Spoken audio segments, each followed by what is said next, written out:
I'm just crying and crying and crying. Oh, your poor wife. Yeah, well, I mean, she knew when she married me that I had not been sleep trained, and this was something, and she's just decided now, all right, we got to take care of this because this is getting insane. For You're better an adult. or for worse, right? Yeah, that's what I said. I said, I don't want to do it. I don't want to do it. Where's my Milky? You know I need my Milky. And then she leaves the room. I start crying and crying and crying. It's terrible. And then these babies trick you because they'll go to sleep. You go like, okay, I figured it out. You don't realize that sleep training, it goes in phases. So you go like, okay, we sleep trained, so the baby is asleep at like whatever, 8:30. So that first phase is like, good, all right, we're finished. But then 2 o'clock, 3 o'clock in the morning, the baby's like, oh, we're all done now. We're going to stay up, I guess, all night and just cry and cry and cry. Ugh. You know, this is what babies do, though. He's 1 now, so he's decided now is officially the time to become a terror. It's just enough, like they're still cute.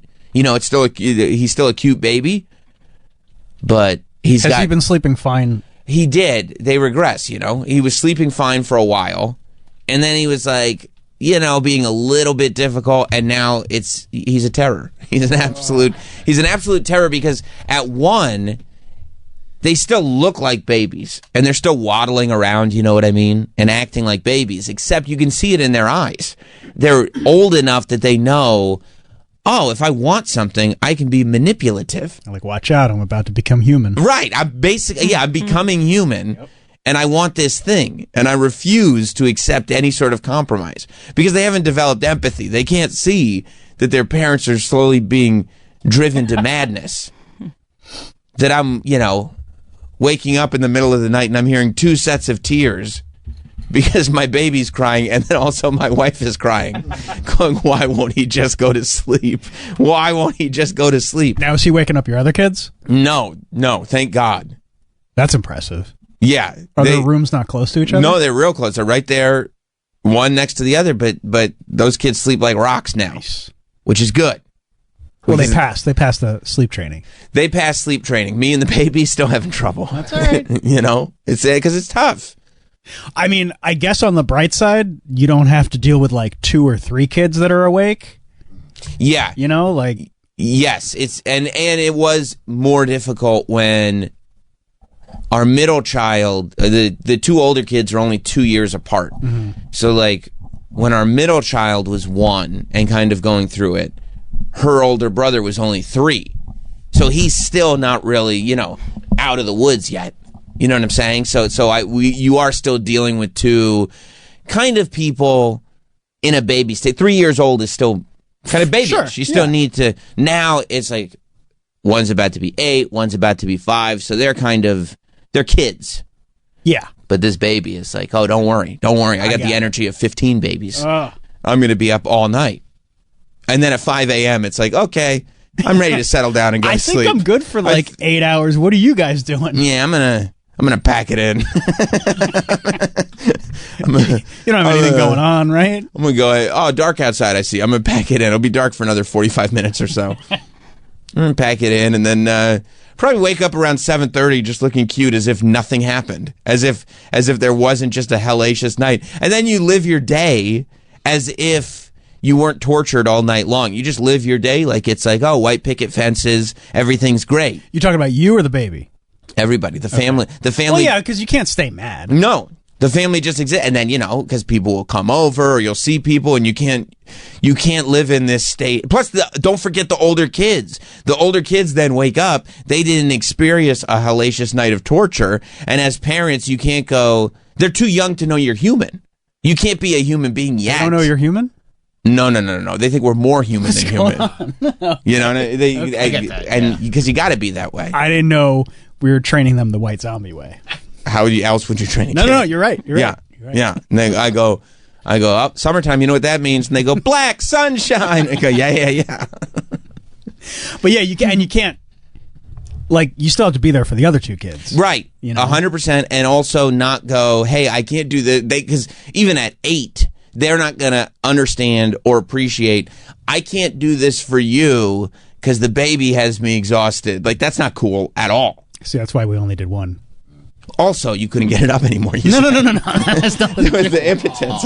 I thought that's what you had said. No, I said we got the perfect one right here. Oh, I misunderstood. Stop while you're ahead. Don't ask any other questions. I misunderstood. I forgot about the no follow-ups.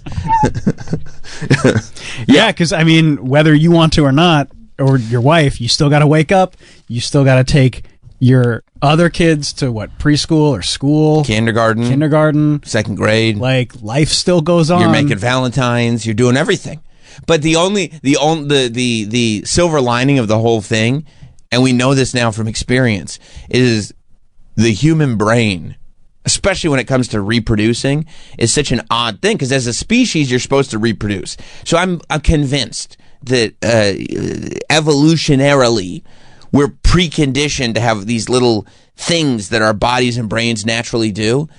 By the time the baby is sleep trained, we will forget any of this ever happened. Of course. Because when we had the third kid, there was no recollection of, oh yeah, don't forget. It gets completely hellacious. Don't forget, it gets torturous. You don't remember any of it. No, you're just like, hey, I think I want another one of those. Exactly. You go, remember how cute It wasn't they are. that hard, right? No, I don't remember. Oh, they were adorable. Look at these pictures. That's what you do. You go, look at these pictures. We wouldn't have taken pictures if it was bad. We're all so happy. We're all so happy. And we got this cute baby because we forgot Tommy Lee Jones came over with the Men in Black stick and just zapped any of this part out of it. And a year from now, I guarantee if you ask me, you go, remember how bad that was? I'll go, I think it was fine. Yeah, that didn't happen. I think that was totally fine. Everybody goes through it. I actually think it was no problem. I said that on the air? Yeah, I don't think so. No, because you said there were two sets of crying people.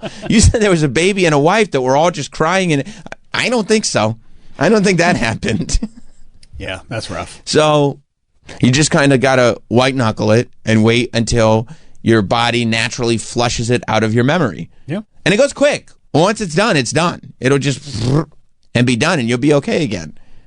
But right now, no, it's in the thick of it. Right now, you're a tired boy. Well, yeah. I mean, it doesn't help having multiple jobs. No, I know. Doing it all at once, but it's good. It's a good thing. Is it? You brought It's it great. all on yourself. It's great. Well, I can't help. No, you know who did it? Kenneth Babyface Edmonds. It's his. I blame Babyface on this one. Yeah, but things are great. Things are good. That sounds convincing. No, I wouldn't say it if it wasn't true. Okay. Obviously, what am I just gonna?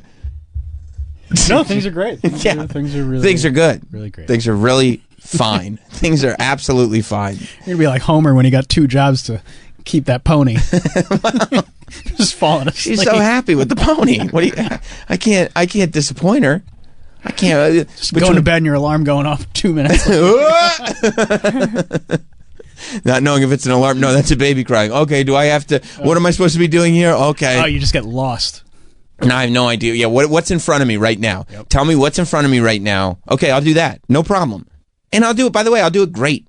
I'm going to knock it out of the park. Whatever's right in front of me, I'll knock it out of the park. Yeah, but you've always been like that. Like, if you just push through, like, that's all you really need to do. And I feel the same way. Like, what do I have to do today? Right I'll now. worry about tomorrow. But people will come to me and they'll go like, oh, what are we doing in April? And I'm like, what the fuck are you talking about? Why would you ask me that? What are you doing? April? They're like, oh, are you free on like March 1st? I go, how would I even know? How would anybody know? What are you, a time traveler? March what? I don't even know if there's going to be a March. You have a calendar. But I'm like, what difference does it make? I write this on the calendar. I write that on the calendar. You live in the moment. In the moment. I can tell you what I'm doing on March 1st. I can tell you what you're doing on March 1st, too. Jack and shit. What are you doing on March 1st? I got no plans. Oh, yeah, exactly. So if you want to do something, I'm available. Exactly. The financial play. You should have seen this conversation I was having with the financial planners like at the end of the year to go like, okay, what are we going to do for next year? I go, I don't even want to have this. I don't know. What are you talking about? I have no idea what next year is going to look like. And my wife had to be, okay, I'll take care of it. I have no answers for you, Scott. Thank God for her. I have An no incredible answers. wife. She is an incredible wife. I mean, she pulls through for you in the clutch. Every time. Because you're a big idiot. Yeah. Yeah, I mean, that's fair. And you know she is loyal and she loves you. And not a big idiot. No. Smart lady. Me, moron. but it's not like that changed. Tired. Right. He's just an exhausted idiot. But it's always been that way, right? It's not like there was ever a time where it's like, what? When did you become this exhausted buffoon? I've always been like that. I don't remember a time where I wasn't an exhausted buffoon. Now, since you're taking the train now, yeah, because of congestion pricing, right? Are you taking that time to close your eyes and take a little rest? I will, and I will always. That's how I actually know where I'm at, because I push through all the time. Yep. And so that's where I know where I'm at when I'm like having like.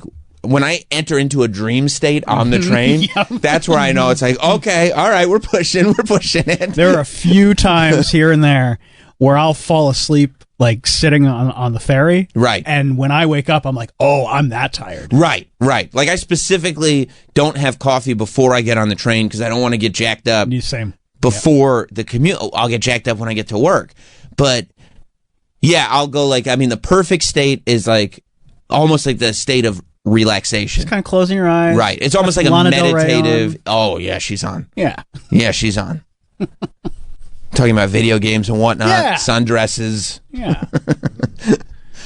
But then other times, like when time starts to disappear, and it's like, what? Harlem 125th? I thought, okay. That's when you know it's like, okay. All right. Good thing it's we're getting towards the end of the week. Yeah. Because then we'll refresh over the weekend. We're good as new. We're going to be fine. Everything's going to be okay. Just get to that Friday Dunkin' Donuts table for one. That's what, honestly, honest to God, if they came to me and said, we need you 5 days a week, I go, I can't. Like, I've conditioned my body to function in a way where as long as I get that dine-in experience on Friday morning at Dunkin' Donuts, everything gets reset and everything's okay. I wish I could. I have a standing reservation. I have a standing reservation at multiple Dunkins in case I want to switch it up. But I need to get to my table and have a sit. And I know, my wife knows. I'm going to drive the kids to school. I'll be back in like an hour and a half or something like that. It's a long time at a Dunkin'. Well, I gotta assess. I got to get everything in order. No, I get it. And I get it. You just want that silence. Yeah. You want to sit, and just not have to do anything or think about anything. And I'm not. You better. And that's why I'm ordering on the app in the restaurant. I'm not talking to anybody. We've done all the talking. That's it. And it's my favorite time of the week. That's your favorite time of the week. It's so good, dude. Dude. It's so nice. I mean, I get it. It's so nice. I'm up before anybody else in my house. I get like 3 hours to do whatever I want in the living room. And sometimes it's just sit, right? Sometimes it's sit. A lot of times it's get work done. Sure. Sometimes. Because you can knock it all out undisturbed. Everything undisturbed. Focused. And you can move at your own pace. Yep. Yes, it's the best. Yeah. And people are constantly asking things from you. You're constantly needed to do things. So that time you get... And he's constantly saying yes to shit he shouldn't be saying yes 100%. Like I said, he brings it all on himself. Wow, there's no reason to attack. No, we're just laying it. We're constructive criticism. Yeah, we're laying it out. But what I'm sorry, I'm a wonderful guy. You are a wonderful guy. You do. You pop up on some things, and I'm like, "What are you doing? Take the day off. You gotta have better time management skills." Okay. Well, yeah. Sometimes it'll be like in the moment. I'll go like, "Yeah, I'll do that," and then once it comes, it's like, "Why am I?" Yeah. Go back into the city, and it's a waste of time. Yeah. There are times where it's wasted, and I don't like waste. No. I don't even take my shoes off when I get home. That's how much I don't like you never know when you're going right back. Yeah, turn right back around. That's right. That is true. A lot of times. Nope. Got to catch another train. Got to be right back. There's times you come back into the city. I'm like, what the fuck are you doing? Rocking and rolling. Oh, it's exhausting. But then I get my dine in. I get my dine in on a Friday morning, and everything's okay again. Everything's fine. Bacon, egg, and cheese. That's right. And they're not upcharging me. I saw that there are wars going on. We were talking about last week how the Waffle House, which was very distressing, was putting a 50-cent tax on every egg that they sold. And this is what you're talking about was very distressing because people go to Waffle House, and this is where you go to order like a ton of waffles. A ton of eggs, like to just get the protein up. And now it's 50 cents per egg. You actually have to pay attention to how many eggs you're going through. I did see, and this is like a war move, that Cracker Barrel said, hey, guess what? We're not taxing eggs at all. They're trying to get all the Waffle House Good people. for them. Yeah. Cracker Barrel already wins that war, but like, Well, yeah, I mean, look. dude. That's a tough one. Cracker Barrel's not open 24 hours. Cracker Barrel's not Okay, open that's 24 hours. okay. 1 point to Waffle House. Waffle House will give you a great meal any time of day. But Cracker Are you going to Barrel, tell me if there's one right next to the other, you're not walking into Cracker Barrel? Yeah, dude. You're not walking through that general store? Shreddy hash browns Come are a on. big thing for me, bro. you love them. I love shreddy hash browns. I get that. Extra crispy? Ooh. Because The you old get in the country car store. and you're like, man, I'm shredding. I feel like shredding right now. And you get those shreddy hash browns, right? Yeah, no, I mean, you are right, though, Travis. You go through that general store. They have everything you could want. You're in another world. Yeah. a better world. I mean, I've picked new wardrobes in that general store. You know, it's gorgeous. They have everything you need. Do the kids' Christmas shopping, whatever. And then you go in and you get the heartiest portions. You know, just plates and plates of food. For $10. Yeah, they bring you a $7 bill. And you're like, this is paradise. We're in a different town. I think it's also a good thing, at least for me, that I don't have a Cracker Barrel near me. So it's a treat It is. time. Every time we go somewhere and we will drive past an exit that has Cracker Barrel, and we're like, oh, maybe we can go back on the way back. Although I will say that I did bring hot dog to a Cracker Barrel once. Everybody and look at you? Well, he looked around the room. He looked at the pictures on the wall. He looked at the clientele, and he was like, hey, man, I just want you to know I feel very uncomfortable right now. And I go, you know what? I get that. I get it. You know, I understand.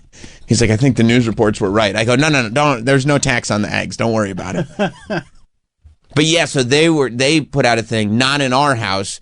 Cracker Barrel promise. They hired Dikembe Mutombo. Rest in peace. They said no egg surcharges and double rewards. Wow. Which, That's a 1-2 punch. I mean, it is, but I feel like they might. I mean, they probably, let's be honest, they're probably not cracking eggs in Cracker Barrel. What? Of course they come are. on. Yeah, they are.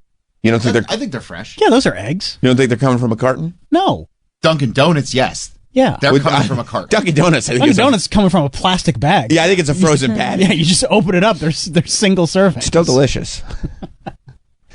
You think they're real eggs in I Cracker think so. Barrel? Yeah, they're pretty 100%. fresh. Yeah. Yes. Because I went to Cracker Barrel once. I brought my wife. I was treating her to a great meal. It was probably Valentine's Day. Yeah, I hope so. You're a sweetheart. Maybe it was our anniversary. And I brought her, and it was one of the greatest interactions that I ever had with a server at a restaurant. The server, without batting an eye, and I think I've said this before, just puts the food down, and as she's on her way out, she goes, and honey, your broccoli will be right out. We're nuking it right now. And my wife looks at me like, and I go, yeah, that's, I mean, you wanted it hot, right? Yeah. You don't want it coming out cold. Right. Right. So, yeah, so they're saying no surcharges and double points. But I mean, eggs Double are... points on all egg dishes through Wednesday. Oh, so this is just like a 2-day thing. Oh, okay. But are they saying no surcharges ever or no surcharges for like 2 days? Well, I mean, they can't say ever. They say egg prices are staying put. Okay. I mean, it's good publicity. It's great publicity, but I hope that publicity is worth a lot of money because these egg prices are not going down anytime soon. I mean, they probably make most of their money from the general store, and then anything in the restaurant is just extra. I forgot about the general store. It's like when Walmart loses money on gas Like, that's fine. because it gets all the customers to the Walmart. Right. They got you in there buying God knows what.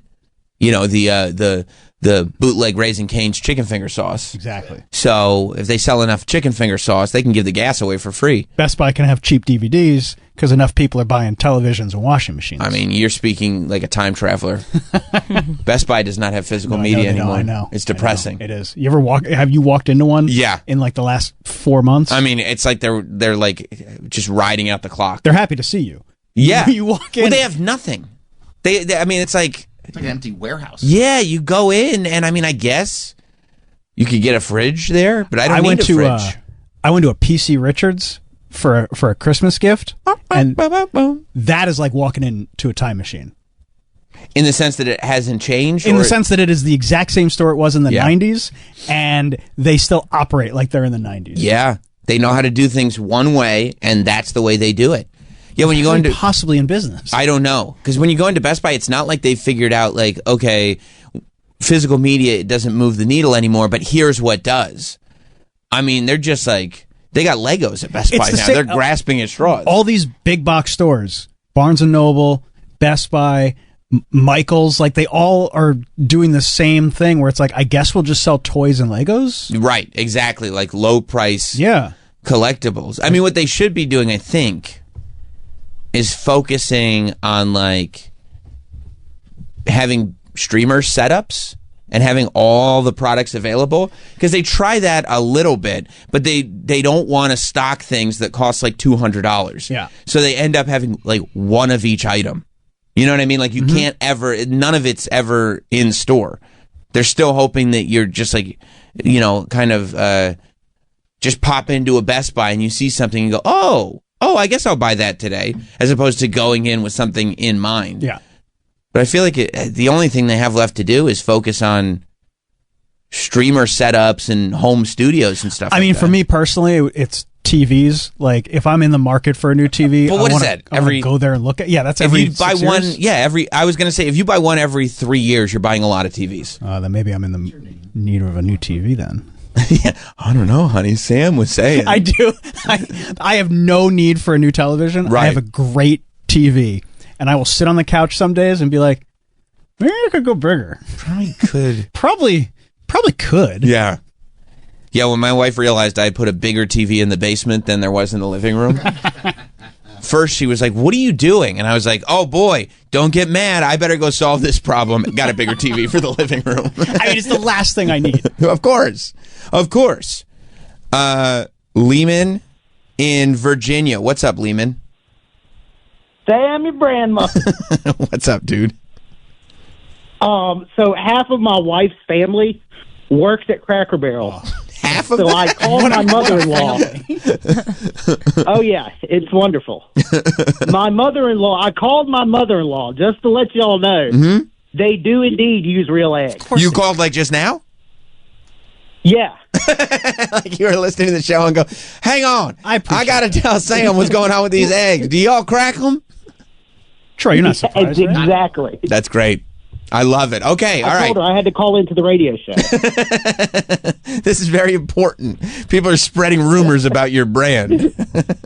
Yeah, they don't use any of that like log of egg or from a carton. It's a real egg all the way. Oh, yeah, baby. All right. Maybe I'll find a Cracker Barrel. Everything there's real. Yeah. You're right. Well, thank you, Lehman. Thank you for the update. Look at that fried chicken. I know. It's so yeah, man. All right. Talk to you later. Cracker Barrel rules. 866-969-1969, by the way. So, yeah, Cracker Barrel does rule, and they're putting customers first. It's a relaxing restaurant with a real kitchen made from scratch comfort food. With a real as opposed to what? As opposed to, like, a ghost kitchen. Ghost kitchens are real kitchens. I don't think people would, like, the kitchen itself is a real kitchen. It's comfort food, man. No, Stop asking questions. Okay, sorry. They do say in the article, by the way, that they might have to alter prices in the future. Yeah, obviously. But that's like the last sentence in the article. But we wanted an article to come out right now in response to Waffle House, and it definitely for the next 2-3 days, no egg surcharges. Because then I saw that, like, there was this cafe in Seattle. Oh, yeah. That somebody broke into the restaurant, to the cafe, and stole like 500 eggs and just grabbed them all. And this is not, there's no way you can convince me, because we talked about this with the Pennsylvania case where they stole like 1,000 eggs. 100,000. 100,000 eggs. You can't convince me that these eggs are being stolen for egg fights. They're being stolen for black market sales. Days after 100,000 organic eggs worth more than $40,000. I mean, at this point, that's on the low end. That's on the way low end. 100,000 organic eggs is worth about $150,000 right now. That's like when a company tries to buy back a car. Right, exactly. It's like, it's not worth that. It's when the government goes, don't worry, we'll give you full value for your house. Yes. Oh, really? Yeah, this house is worth about $30,000. 2 men struck a West Seattle restaurant's walk-in refrigerator around 3 a.m. Wednesday as egg prices soar amid nationwide shortages. I mean, this is a true Joe Exotic. We will never recover from this financially moment. The men took an estimated 540 eggs and other breakfast items. Probably grab some hash browns. Well, yeah, I mean, that was just because they were like, look, we're going to sell off 500 of these, but let's keep 40 for breakfast. What kind of sides do we want? Let's grab some syrup. When I was there, I noticed a white van. This is the manager. With 2 guys stealing stuff, including eggs from my walk-in that's located outside of my restaurant. So the walk-in is a separate building. That was smart of them. They knew what they were doing. They're not going in for the cash registers. They're not going in for the cutlery. Let's get into this walk-in freezer and let's get these goddamn eggs. When I was trying to stop them, they kind of scrambled into the car. Is that a pun? Is she doing puns? And they fled the scene sunny side up. Video of the theft shows the 2 men racing back and forth from a walk-in refrigerator outdoors to a white van as the snow falls before they make their getaway. Oh, I love this. There they are. They're not even wearing masks, but they are running. They're scrambling. They are scrambling. They are scrambling. Look at their little feet move. Just a dozen at a time. Oh my God, there's more eggs. There's more eggs. Take another dozen. Don't you think we should leave? No, you got to get more. Get the hash browns. You knew they really wanted these eggs? Because of all days for their egg heist, they picked the day where there was just enough snow to leave footprints. There's no Maybe that's doubt. why they did it. Maybe they knew that not a lot of people would be on the roads. I mean, I guess, but there's tire tracks. Let's just follow the tire tracks. Okay, we're looking for somebody wearing Nikes. What do you... People take footprints. That's how they caught OJ. I'm pretty sure he was innocent. Well, the gloves, they didn't fit. Man. Yeah. And there they go. We're out of here. Should we follow those tire marks? Nah, they're gone. I mean, we were at Costco over the weekend. I didn't see a single shopping cart that did not have eggs in it. They're all going crazy for the eggs. And we know what happens, too, with these news stories. The pandemic wasn't that long ago where we all thought that paper towels were never coming back. We better start getting into fights for paper towels in supermarkets. But at least people need toilet paper. I got that. Back in the pandemic, it was okay, well, I need to stock up on toilet paper. Right. Eggs. I don't need eggs. Mike, do you need eggs? Of course. You got to have eggs. High protein, nature's vitamin. That's right. Filled with choline. What happened when Rocky needed to get himself in shape? He drank eggs. That's right. It's the ultimate badass Didn't move. even cook them. That's right. No time to cook them. Oh yeah, everyone who has ever lifted weights has at some point drank raw eggs. I want to get there. I haven't gotten there yet. Oh yeah, it's rough. Is it awesome? Yeah. Oh, I used to put multiple raw eggs into protein shakes when I was in college. That's sick. That's because you're the man, dude. You're not worried about salmonella? What is he? What is he? A chick? Yeah. Yeah, I mean, when you're trying to make gains, you don't worry about that kind of shit. No. Yeah. That sounds like something Travis would worry about while he's wearing a scarf. Why? The scarf thing threw me off yesterday. Me too. I thought about it all day. Because it wasn't like you were just saying I wear scarves. You were advocating for scarves. Yeah, scarves are a great accessory and they keep your neck warm. Which is why you'd also, be worried about, I don't want to catch a disease from the raw eggs, I mean, I'm not going to be drinking raw eggs. Well, no, you like DiGiorno's. This doesn't affect me. Oh, yeah. Please. If there's a nationwide shortage on Fritos scoops, then we're in trouble. Oh, you'd be throwing elbows at people. Yeah. Out of my way. Peter in New York. What's up, Peter?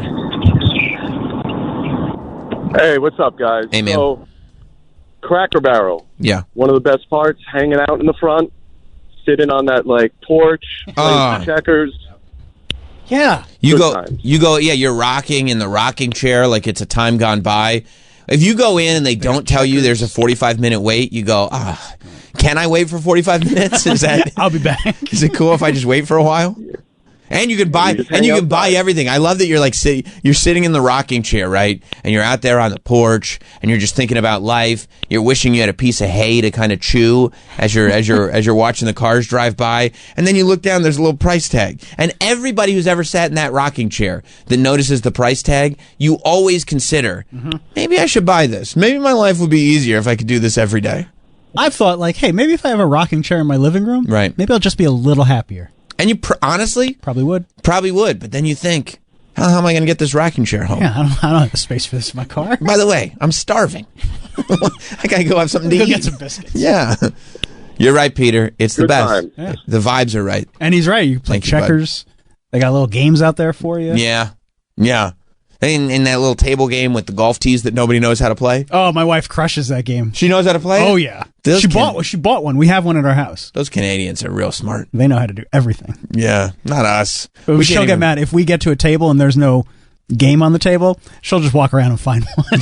Grab it from another table. Yeah. I don't know. We've had a string of Canadian women that are stealing all the golf tee games. She's not stealing them. She's just like, why? I need to play. It's a hard game. So they're all, I've seen videos of people fighting over eggs at Costco's. Yeah. Like they put the eggs out because they also have the big containers of eggs, and they start, it's like when Walmart on Black Friday goes, good news, the HD TVs are going to be on sale. Bad news, we have 3. Anyway, everybody enjoy. Did you ever see the movie Thanksgiving? The Eli Roth horror movie? No. It's so great because that's how it starts. The movie starts with a scene on Black Friday, but it ends up being like a brutal murder scene where people are like trampling each other and stomping on their heads and everything. It's how the thing starts. But it looks like it's so close to what you see every year in all these scenes. And now what you see just on a random Thursday going into a Costco with everybody trying to get eggs. Like, I have to hope, at least, that a lot of these people are restaurateurs. Yes. They're trying to, they've already, they have eggs, but they need a little more because they're, things aren't coming in as much as they used to. Well, yeah, you see this gentleman, he's got one of the rolly cart things, and I mean, he's got hundreds of eggs. It looks like he's trying to buy out the whole supply. And they're ready to fight. They're like, no, we protect our eggs.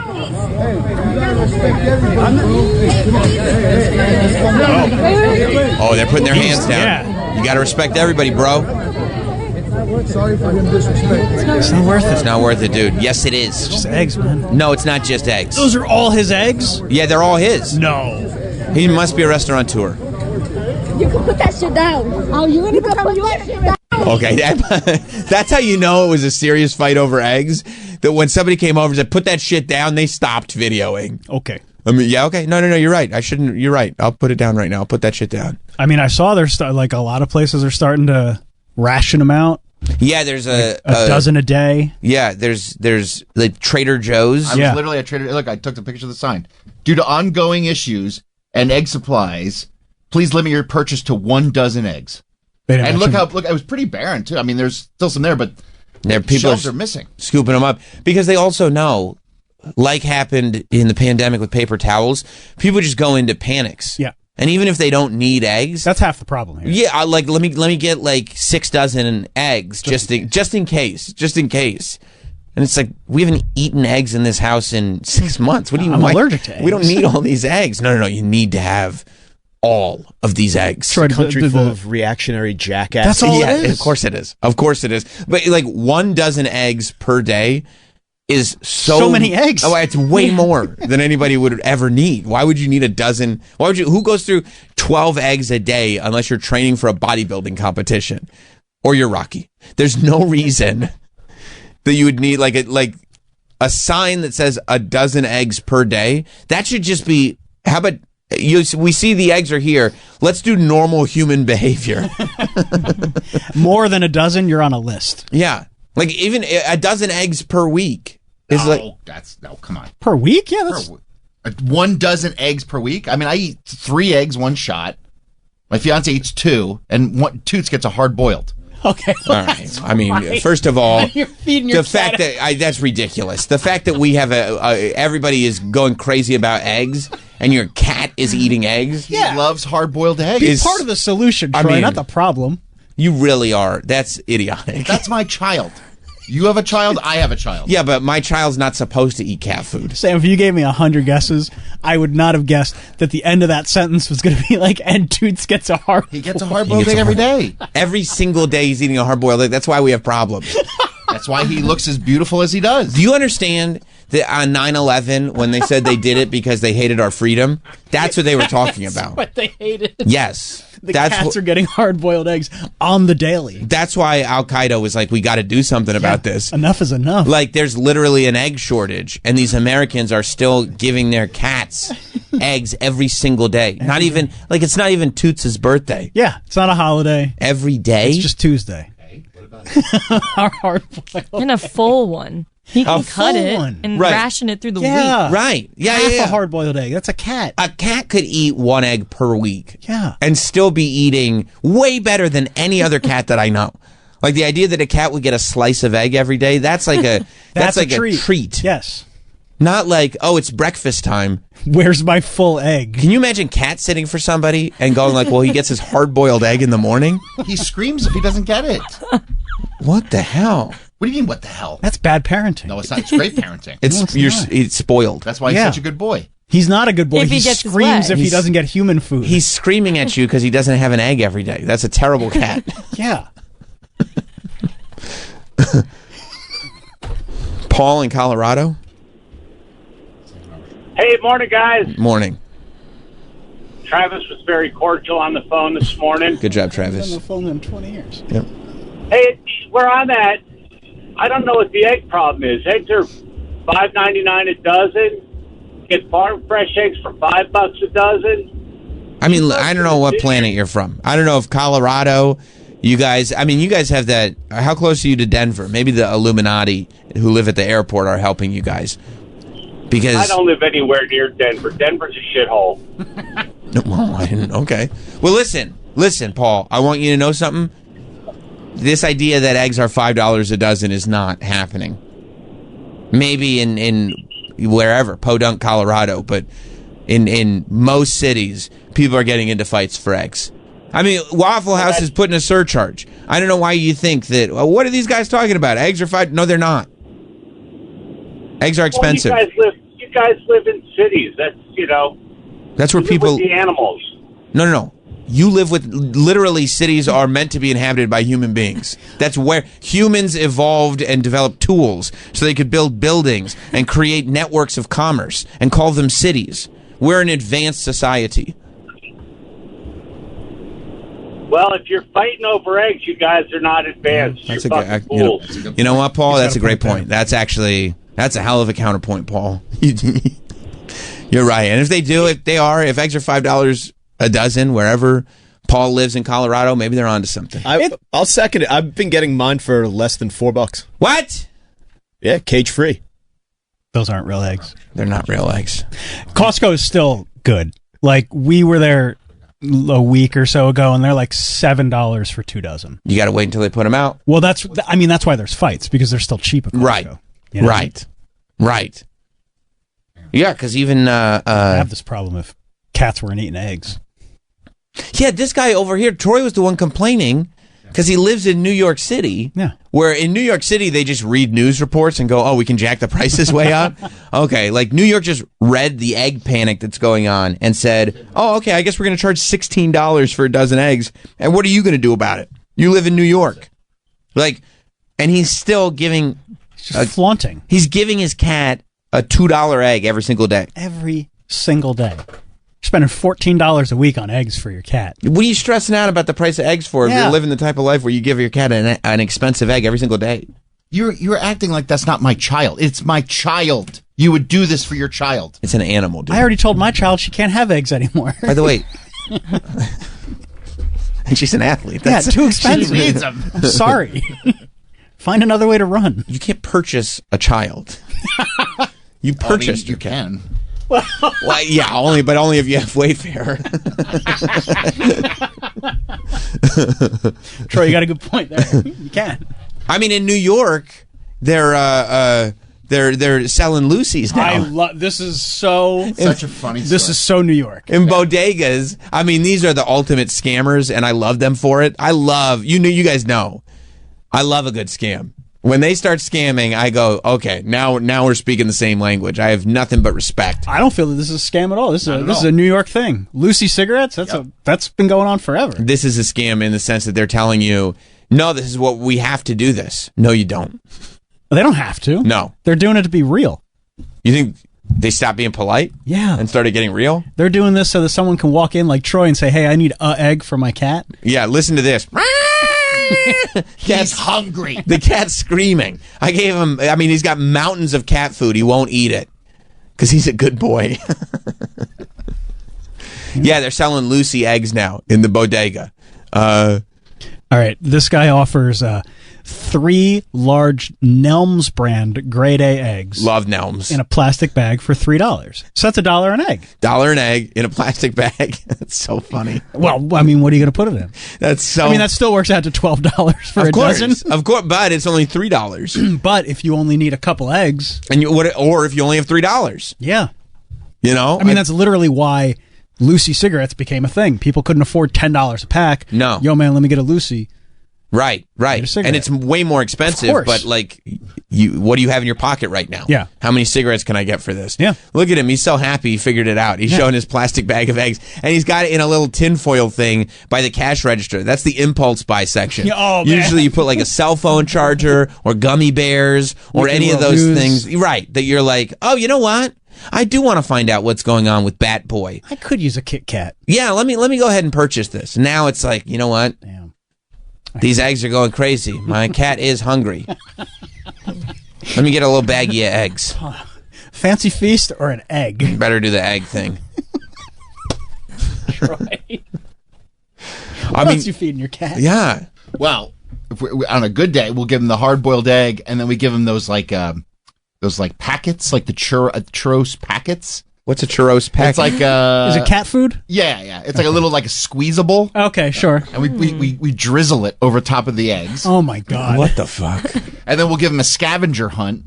Like that's his like afternoon treat. What's a scavenger? Like his little treats. Yeah. The little square treats. We'll hide them all over the house or the apartment. Does he like that? Loves it. Yeah. And it keeps him occupied for a while. Sure. And then come 6 o'clock, he starts screaming for his dinner. Right. He screams when he gets hungry. Yeah, he gets right under your feet. Just. I get that. I do not know how cats know the exact time. But we feed our cat at 7:40 at night, and at 7:39, she is at my face, screaming. Are we doing this? Or are we not doing this? I don't understand how they know. What does he get for dinner?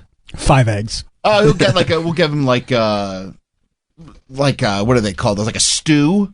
Or like like you go to like Petco and get him like it's cat food. Cat food. Okay. Yeah, but it's elevated cat food. Of course, it is. He won't eat I mean, he'll eat fancy feast, but you can tell he's not happy about it. Like, I mean, I want you to know I'm doing this for sustenance and sustenance alone. Like he'll nibble it and then he'll just walk away, and you're like, okay, right. Guess he doesn't like 9 lives. Right. This is enough to survive, but it's disgusting. He's a spoiled cat. I'll wait for breakfast and my egg, thank you. Oh, then he needs his fresh kib in the morning.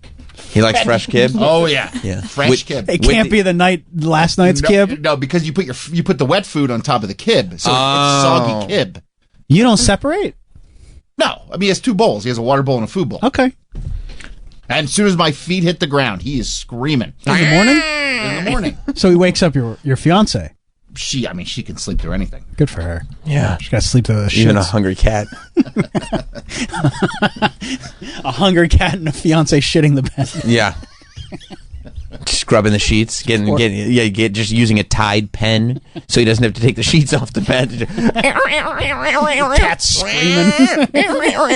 Hang on, Toots. It's been a while since and Danielle, by the way, I never actually shit the bed. Okay. He does. All right. One time when I came back from Mexico, I was sick. That's the only time. Okay. He leaves marks on the bed. Yep, that is correct. That's happened. Ugh. And he doesn't consider that shitting. That's not shitting. It's a bacon strip. So gross, right? It's disgusting. Disgusting. It's not what an old man should be doing. Is this why you're like so triggered by like other people's grossness? Yeah. Right, because he's a disgusting guy. Yeah, it's reflective on him. Mm-hmm. But that's he hates himself. Privacy, my own place. Right, not like a Target bathroom. He shares his bed with another person. That's gross. I mean, she's a sweetheart. And also, he lives in a tiny little apartment, so his bathroom door doesn't shut. So when he goes number 2, everybody in the apartment knows. There's one other person and a cat. And the cat, by the way, is blasted in there, too. So. Well, he probably is blasted because he eats all those eggs. He's egg shits. Stomach's not built for it. Jay in Massachusetts? Lindemann Sammy, what is this, Pick on Troy Day? I didn't know. Thank you, Jay. I didn't know that Travis was getting it yesterday. 1 egg. I mean, I get my dog hamburgers from the butcher. You know, these are our children. Exactly. Thank you, Jay. They're not. By the way, I paid $2.99 last night for a dozen eggs. Yeah. Good for you. All right. I mean, these bodega owners got everybody tricked. I know. I double checked all the hubbub, I double checked my receipt this month. Did I really pay $2.99? I don't know what the hubbub is. So. Maybe it is hubbub. You're in Massachusetts. Maybe it's not that scary. Thank you, Jay. So lighten up on Troy. And stop picking on Travis, too. Thank you. Well, who am I going to pick on then, Mike? Jay's a good guy. Yeah. Thank you for the call, Jay. I'm not going to take Jay's advice. Make fun of McClure or something. I can't yet. This guy, look at this guy. He's bragging about his 6 eggs. Right, look at me. Now, if you're buying 6 eggs, you might as well just buy the dozen. Well, not if they. Well, he said. No, because the 6 eggs would be half as much. What are you doubling up on the money? If you need 6 eggs, you're going to need a dozen. Not everybody is loaded like you. I'm just saying. This is like buying a carton of eggs on layaway, and you got to do that nowadays. You know? Yeah. I remember layaway. Right. I never used it, but I remember seeing it at Kmart. Well, now they got it for eggs. Take 6 now. Come back with the rest of the money. We'll give you 6 later. Eggs are going to be bad by that time. I think they are. I think this is the bodega owners just convincing everybody in New York City, like, yes, eggs are this expensive everywhere. So you need it. Definitely don't leave the city limits. And by the way, also outside the city, gas is $8 a gallon. It's the same. Whatever you do, don't check outside the city on any of this pricing. You'd probably save a fortune, Troy, if you rented a car and did your grocery shopping in the suburbs somewhere. I mean, that's why I go back to Pennsylvania. That's where I do all my shopping. Stock up, right? I have to. Yeah. I mean, I don't know why you don't just drive over to like Bayonne. They've got a Costco. They've got a Walmart. It's right next to the city. Yeah, it's right over the bridge. That's where we go because it's less crowded. I mean, when I go to Pennsylvania, I go to the Walmart out there and I get what I need. But like the daily stuff, like the eggs and whatever, like flour that she needs. Go to Bayonne. Yeah, but he doesn't come to Bayonne. I got a Costco membership. We'll hang out. We'll get some eggs. That's a lot of work. He doesn't have a whip. We'll grab a double chunk chocolate cookie. I do Zipcar. Yeah, but then you got double chunk chocolate cookies? Yeah, of course we do. It's a Costco. Chicken rolls? Chicken bakes. Chicken bakes. Yeah, but then you have to factor in the cost of the Zipcar. The Zipcar for a day is, almost $200. Right. So now are you saving $200 by not. Right. So you might want to come scoop me up every time, Travis, then I'll do that. He'll do it. I'll scoop you up. His social life is suffering. I don't know. We'll hang. Jay just said to stop making fun of us. I'm sorry. I forgot. I'm not listening to Jay. I forgot. I will. Going forward. That's the end of that. Mike in Westchester. What's the proportionate size of that egg to Mr. Toots? It's got to be like Travis eating a whole fucking turkey every day. That's a great point. That actually is true. I mean, that's a great point. Toots is about the size of 2.5 eggs total. He literally weighs like 5.5 pounds. So, and he downs a full egg? You're feeding him like 20% of his body weight. Well, we're trying to fatten him up a little bit. Why? Because if we take him to the vet and he loses weight, and we're like, let's try to fatten him up a little bit. Because he's so finicky about his food. Is he bulimic? He hasn't barfed in a while. No, he's so finicky. It's because they try to feed him cat food, and he's like, no, thank you. Yeah. Away from my egg. And so now they're giving him 2 grams of protein per pound of body weight. His bones are breaking. I mean, the amount of protein that cat is intaking based on how much he weighs. That's what they say. You're really, if you want to build muscle, you're supposed to intake 1 gram of protein per pound of body weight. Which is a really difficult thing unless you're doing it very, very deliberately. Like, that's not something that you can do naturally. But, I mean, what you're doing to Toots, it's like 2-3 grams of protein per pound of body weight. I mean, he looks great. He feels great. He's happy. He's a happy cat. He feels great? He feels him. Oh, you mean physically? By touch, his fur is nice. Yeah. It's luxurious. He is luxurious. I'll give him that. He's a beautiful cat. Look, it looks great in a tux. Matt in New Jersey. Yeah, I love you guys. Mostly Mike, and I wish he would talk more. Mike, you're the best. Well, thank you. I do want to pile on Troy. He does look like E-Rock, so you're T-Rock to me now, but I still love you. You think Troy? How does Troy look like E-Rock? Because of the size? He got so fat. He was so in shape. I love that dude. That's not cool. I'm sorry, dude. I'm sorry you said that. How dare you say that to me? All right. Anyway, so. You understand that Cracker Barrel and Waffle House is all microwave shit for the most part, like their meats and everything. It's all garbage food. Their chefs are Samsung. It's terrible. Listen, I don't care how the food. I don't yeah, care but how you have a McNugget palate. I don't care either. I mean, clearly you care. You called me. I'm not calling you, man. All right, good. You called me. Good point. I'll give you that. All I care about. I do care. All I care about is how. I don't care how it gets prepared. I care about what it's like when it's on my plate. And I mean, it's as pleasurable experiences as I've ever had. Yes, but you understand, it's if you go to Waffle House, they don't even have real butter or syrup. It's all just garbage. I don't know. People say this. People say this. Real syrup. Like, what do I want them to tap into a tree in Canada? I don't need real syrup. All right. I need the you have to support Travis's ancestors. Yeah, that's true. We have real syrup in our house. Do you, Mike? You're the alpha. Do you use it every time on this? You love real food. I do. Yeah, I'm completely opposed to them on everything that comes to what they put into their bodies.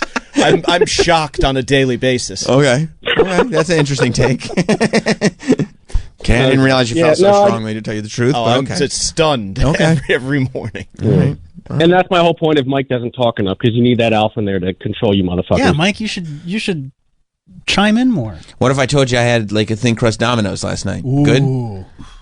Yeah, I'll give you that. Mike, do you have a podcast? I actually like hearing you talk. You're a cool dude, bro. I do Sack Tap Live, YouTube, Friday nights, 8 p.m. Sick. All right. Thank you, Matt. What's that do to you in the morning? It leaves me feeling good, refreshed, and ready to tackle the day. You clear out with no problem? Yeah, I mean, I don't have a regular bowel movement, unfortunately. I mean, it happens every day, but you never know when it's going to pop up. Yeah, that would be... You know what I mean? Yeah, you're a normal guy. It's a surprise. Oh, I like to go like clockwork. Oh, right. Yeah, you need clockwork. You do? Yes. Yeah, but your clock runs at like a rapid pace. You know what I mean? Like your clock is spinning. Well, coffee makes me just blast. Yeah, I mean, you're going 4 or 5 times a day. It's ridiculous. No. Plus, don't talk to me. I would never go to you for advice on bowel movements. He says 3, but he knows it's not 3. You're talking about the hemorrhoid king over here giving advice on bowel movements? No, thank you. You know? You leave bacon strips on your bed. My fault I get hemorrhoids. You don't have things under control back there. No. And you have a wonky prostate. So don't talk to me about this. Everything's a mess, I know. And you eat very poorly. No, I eat great. You don't stop at McDonald's ever? Troy, it's okay. It happens more when I'm in Florida. More than what? Like, I don't go to McDonald's here in the city that much. What's that much?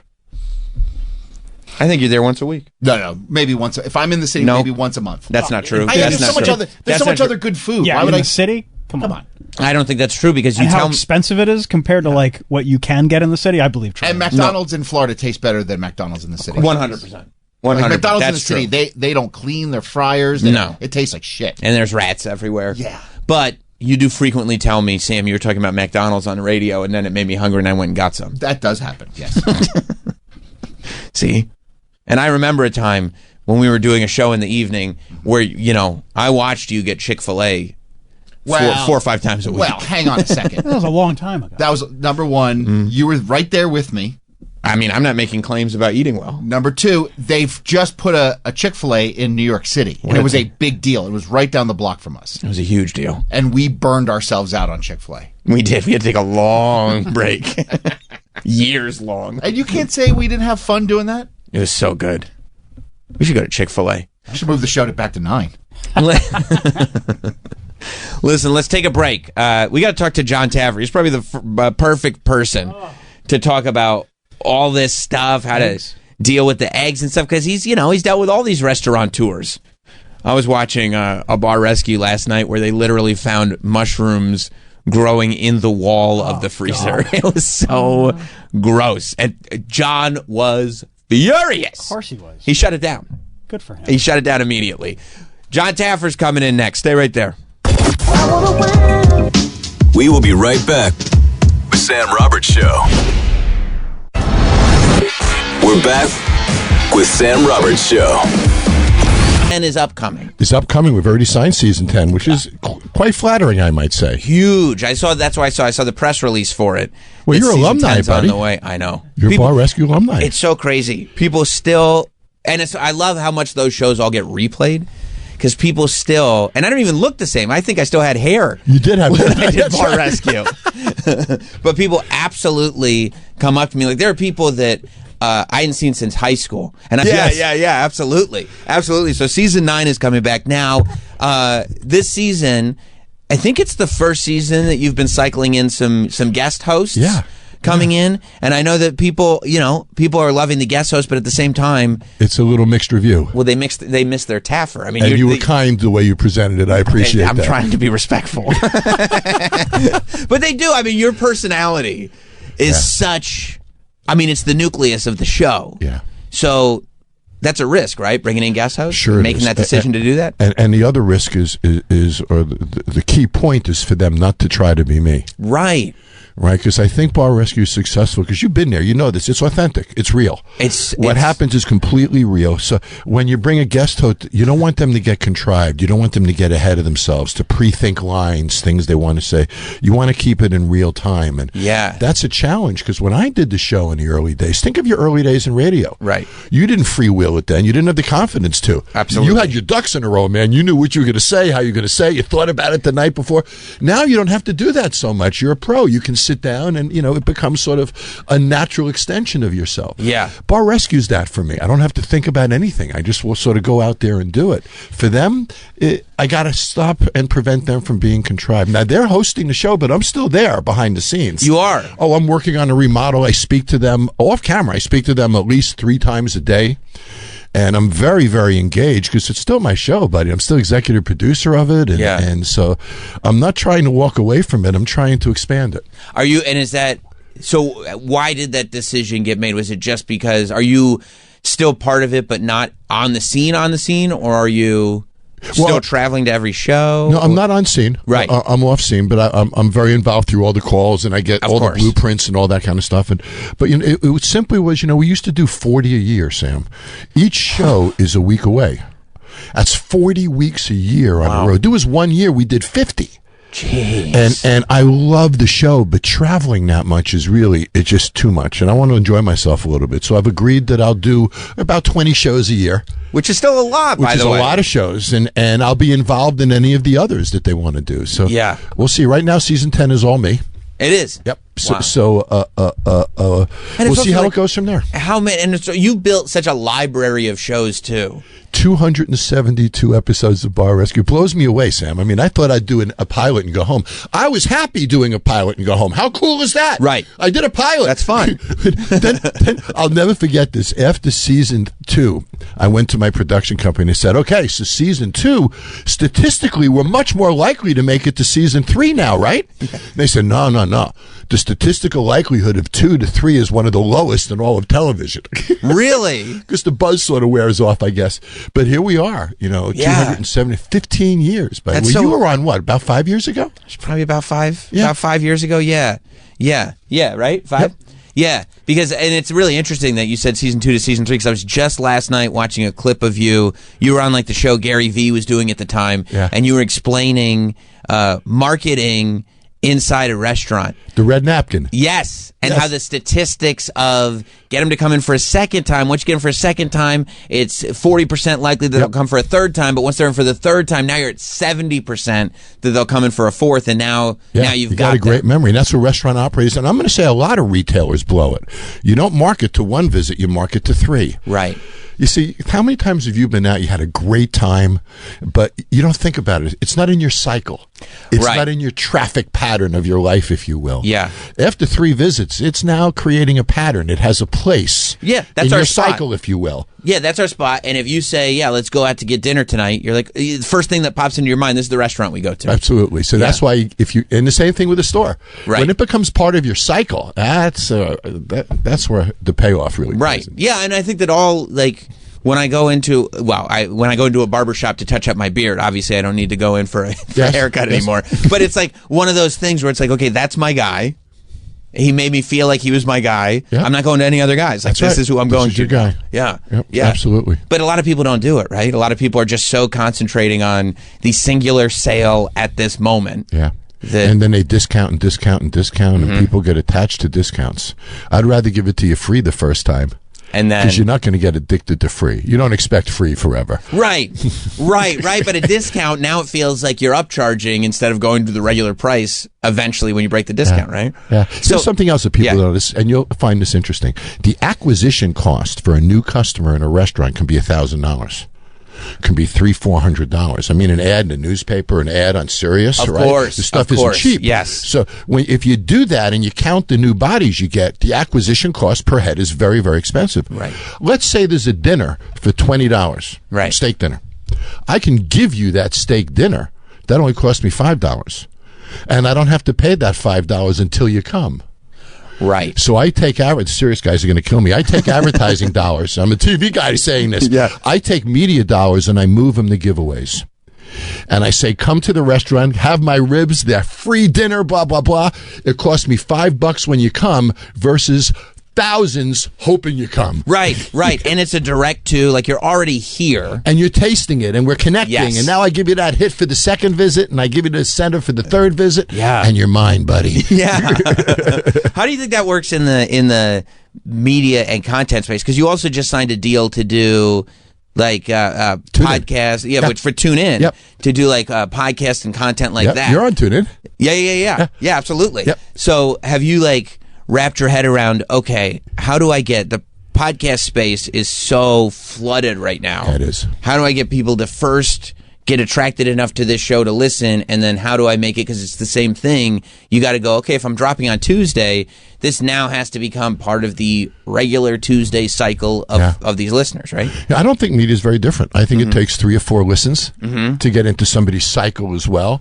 Also to get a connection to your personality. I listen to you all the time, but I know you. I'm lucky. You know, I can picture you and I know you and we've hung out together. Yeah. But if I didn't, after 2 or 3 listens, I would know you. Right. I would know your personality. I would like you. Right. So it takes a few times for that affection from your audience to develop. And I guess that is the thing. Like, it's the same principle for Bar Rescue. Yeah. Where it's like, I can't wait to see what Taffer's going to tell this guy. I can't wait. Yeah, the guy who watches the first episode thinks I'm a jerk. Right. Second episode probably still thinks I'm an ass, maybe, right? Third episode, he's saying, you know what? I get it. This guy's actually trying to do good here. Right. Because you get into Act 3 and you're like, oh, okay, here's the turn, here's the... I'm throwing food with a purpose. Anyway, your question about media is really, really interesting. And, you know, Dr. Phil is a really good friend of mine. And Phil McGraw said something to me that was really powerful. He said, take advantage of your unfair advantage. So what is my unfair advantage? When I think about my success in media, what are the advantages that I have? Well, authenticity is clearly one, right? Directness, even anger at times with a purpose. Sure. So whatever I do has to be me. It has to be an extension of my authenticity. The other thing is, I don't know if you knew this, when I was a kid, I took drum lessons for 9 years. I did not know. And jazz drum lessons. So I'm a very good drummer. I have a drum set in my house. I still play. Really? All the time, and I love it. So I'm a huge music fan. So being here to curate a little music program and display music that I love and is really exciting to me as well. And I've always felt that I know more about music than a musician, and I'll tell you why. I play music to the masses. I've owned nightclubs and bars my whole life. I know what happens when that song hits the dance floor. Better than they do. Right. I understand the beats per minute of their song and the impact it has on an audience. I understand the instrumentation effect upon the audience. I understand all of these dynamics that happens when it crosses 120 beats per minute. What happens? Where's the sweet spot at 90 beats per minute? Blah, blah, blah. So it's interesting. I've dissected music at a much deeper level than people who play it. In fact, this will shock you. I own the only patent ever issued by the federal government for the purpose of managing music to achieve a desired ambiance in a hospitality property. I categorized 57,000 songs into a database years ago and created a company called Music Plan. And the concept is, you got a marketing plan, you got a business plan, you need a music plan. Right. And what we would do is we would scientifically analyze the demographic of every venue. We would put through a computer program we created. We would put in a starting library. This is the days of vinyl. Yeah. Right? And all the records would be in our own sleeves with color codes and labels and all that. And you could teach a 20-year-old DJ how to play a 60s music program really effectively with songs he's never heard of. Wow. He'd follow beats per minute curves and instrumentation curves and he would move it in all these kinds of directions.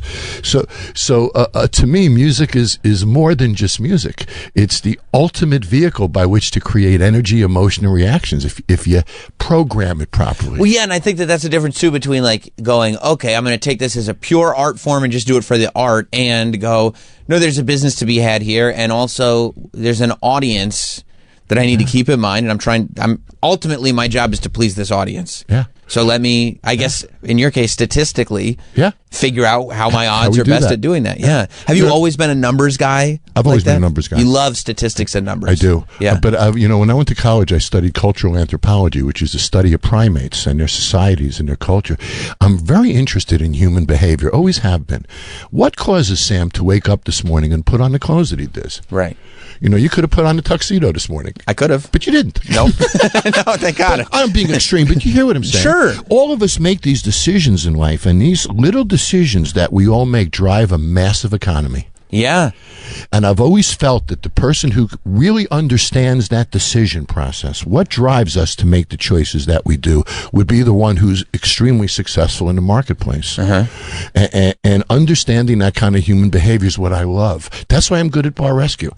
I understand these people. Right. I feel their emotions. I know what they're going through. I watch their eyes dilate when they get angry at me. I watch the veins pop out of their neck. When that happens, I'm getting somewhere. Right. Other people back off. No, I dig in. Yeah. Yeah. Because his brain is open at that moment. That's when the chin starts really sticking out. Bingo. Yeah. People back off. I step in. Yeah. So human behavior to me is fascinating. So when you're getting angry with somebody on an episode of Bar Rescue, is it pure emotion, or is it like, okay, I'm noticing their cues, I know what cues to react with to get the desired result? Is it that sort of scientific in your brain? It is. I think of myself as a Gestalt therapist, which is an in-your-face style of therapy. Sam, I'm there for 4 days. Right. In reality, I'm only with them maybe 20 hours, 18 hours. So if I'm going to change this guy's life, I got to change the way he thinks about things. I can build this guy to Taj Mahal, and he'll screw it up. Right. So I better change what he thinks, where his eyes go, what he listens to, and all that. And I got 4 days to do it. Yeah, you have no time at all. It's got everything has to be impactful. And there's this clock ticking in my head, man. It's a pressure cooker. Imagine if you had to do, 9 radio shows, 3-hour radio shows, after, and the pressure. Right. So that pressure puts me on this objective mission. So I'm not trying to manipulate. I'm not actually angry. My anger is a tool to get this person off his ass, you know, to embarrass him in front of his family if that's what does it, to dangle the fruit of success in front of his face if that's what does it. I love the Bar Rescues where there was one guy who drank all the time. So I took a picture of his kids and I glued it to the bottom of his glass.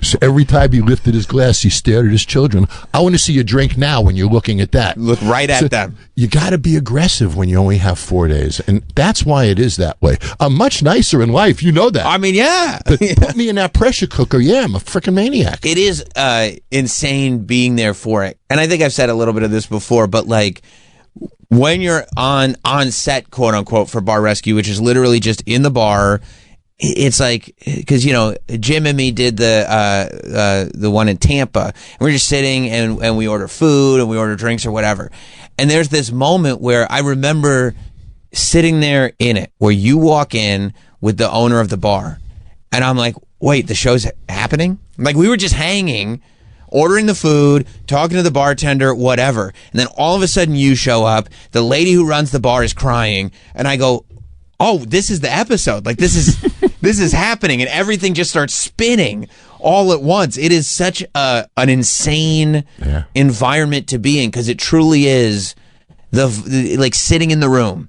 The show's not happening. Like, the cameras are in here because they're checking out a few bars, whatever, and then show's on. We're doing it right now, and we're off to the races. And you're going, oh, what happened? Yeah. The whole thing shifts in an instant. So imagine me. I get to walk in and do whatever I want.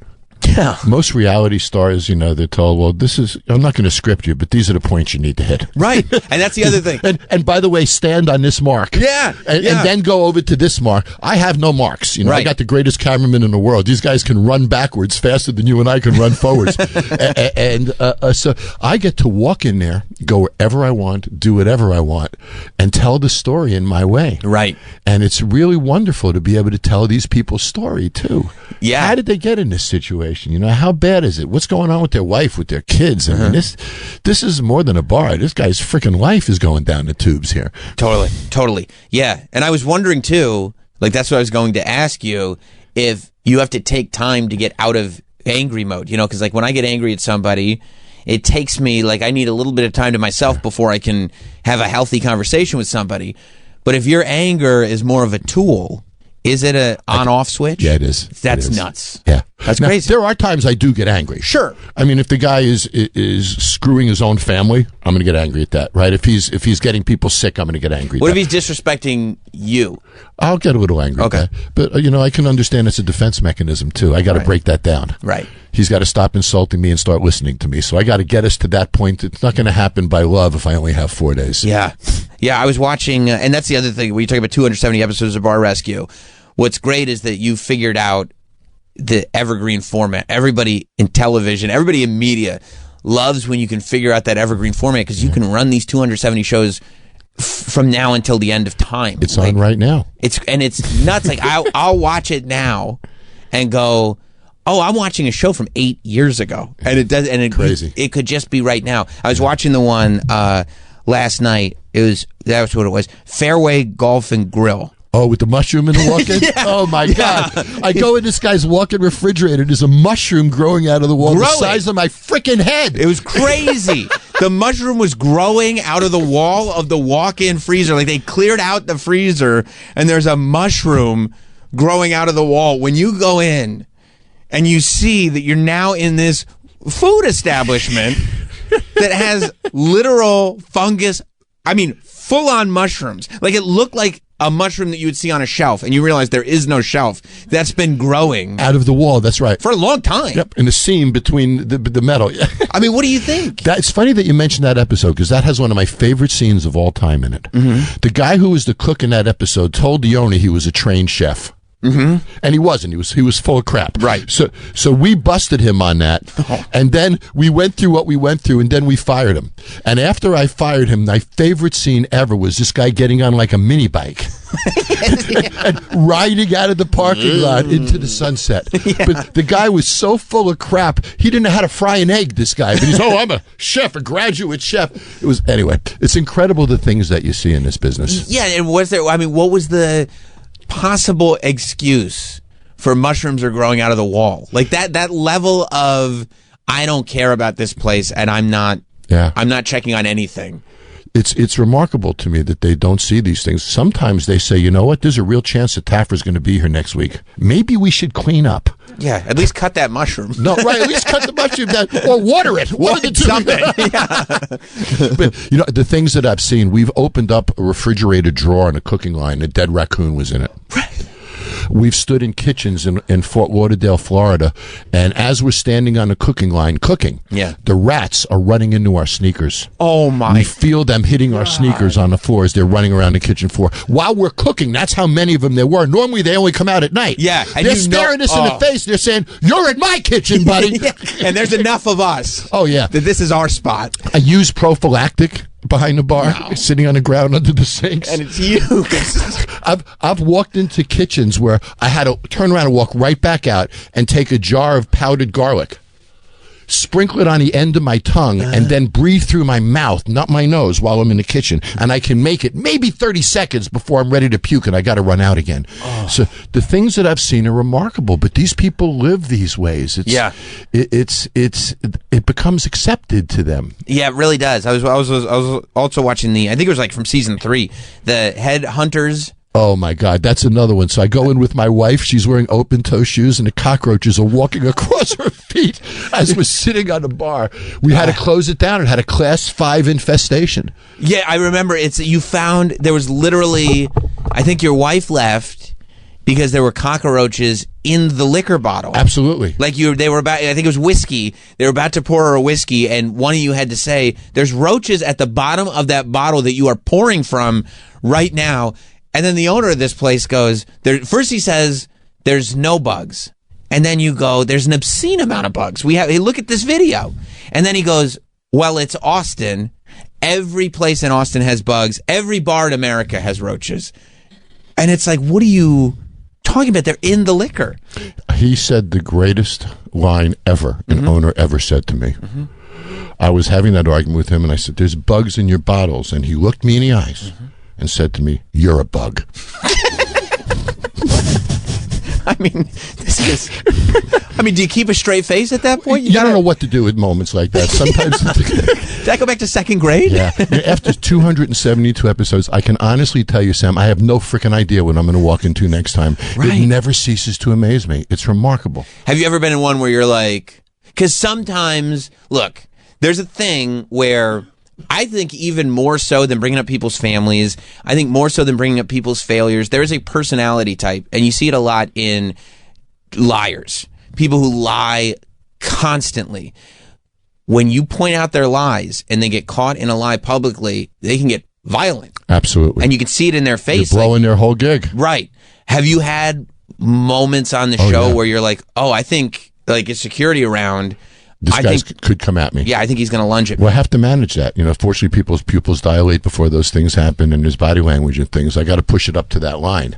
You got to know the line. And in a way, you could say that's a little scary, John. It's also a lot of fun. You like that line? Yeah, sure. It's actually it's pretty. Well, cool luckily stuff. you're a big aggressive guy yourself, so I mean you can probably. I got to tell you a story I've never told on the air before. Please do. So we're doing a bar rescue. I can't remember the name of the episode, but I remember it was in Tennessee, and the husband and the wife owned it. The wife was a waitress on the floor, and while the wife was working on the floor as a waitress, the husband was screwing one of the cocktail waitresses in the back office. And this guy was so disrespectful to his wife. It was just unbelievable to me that he could do this.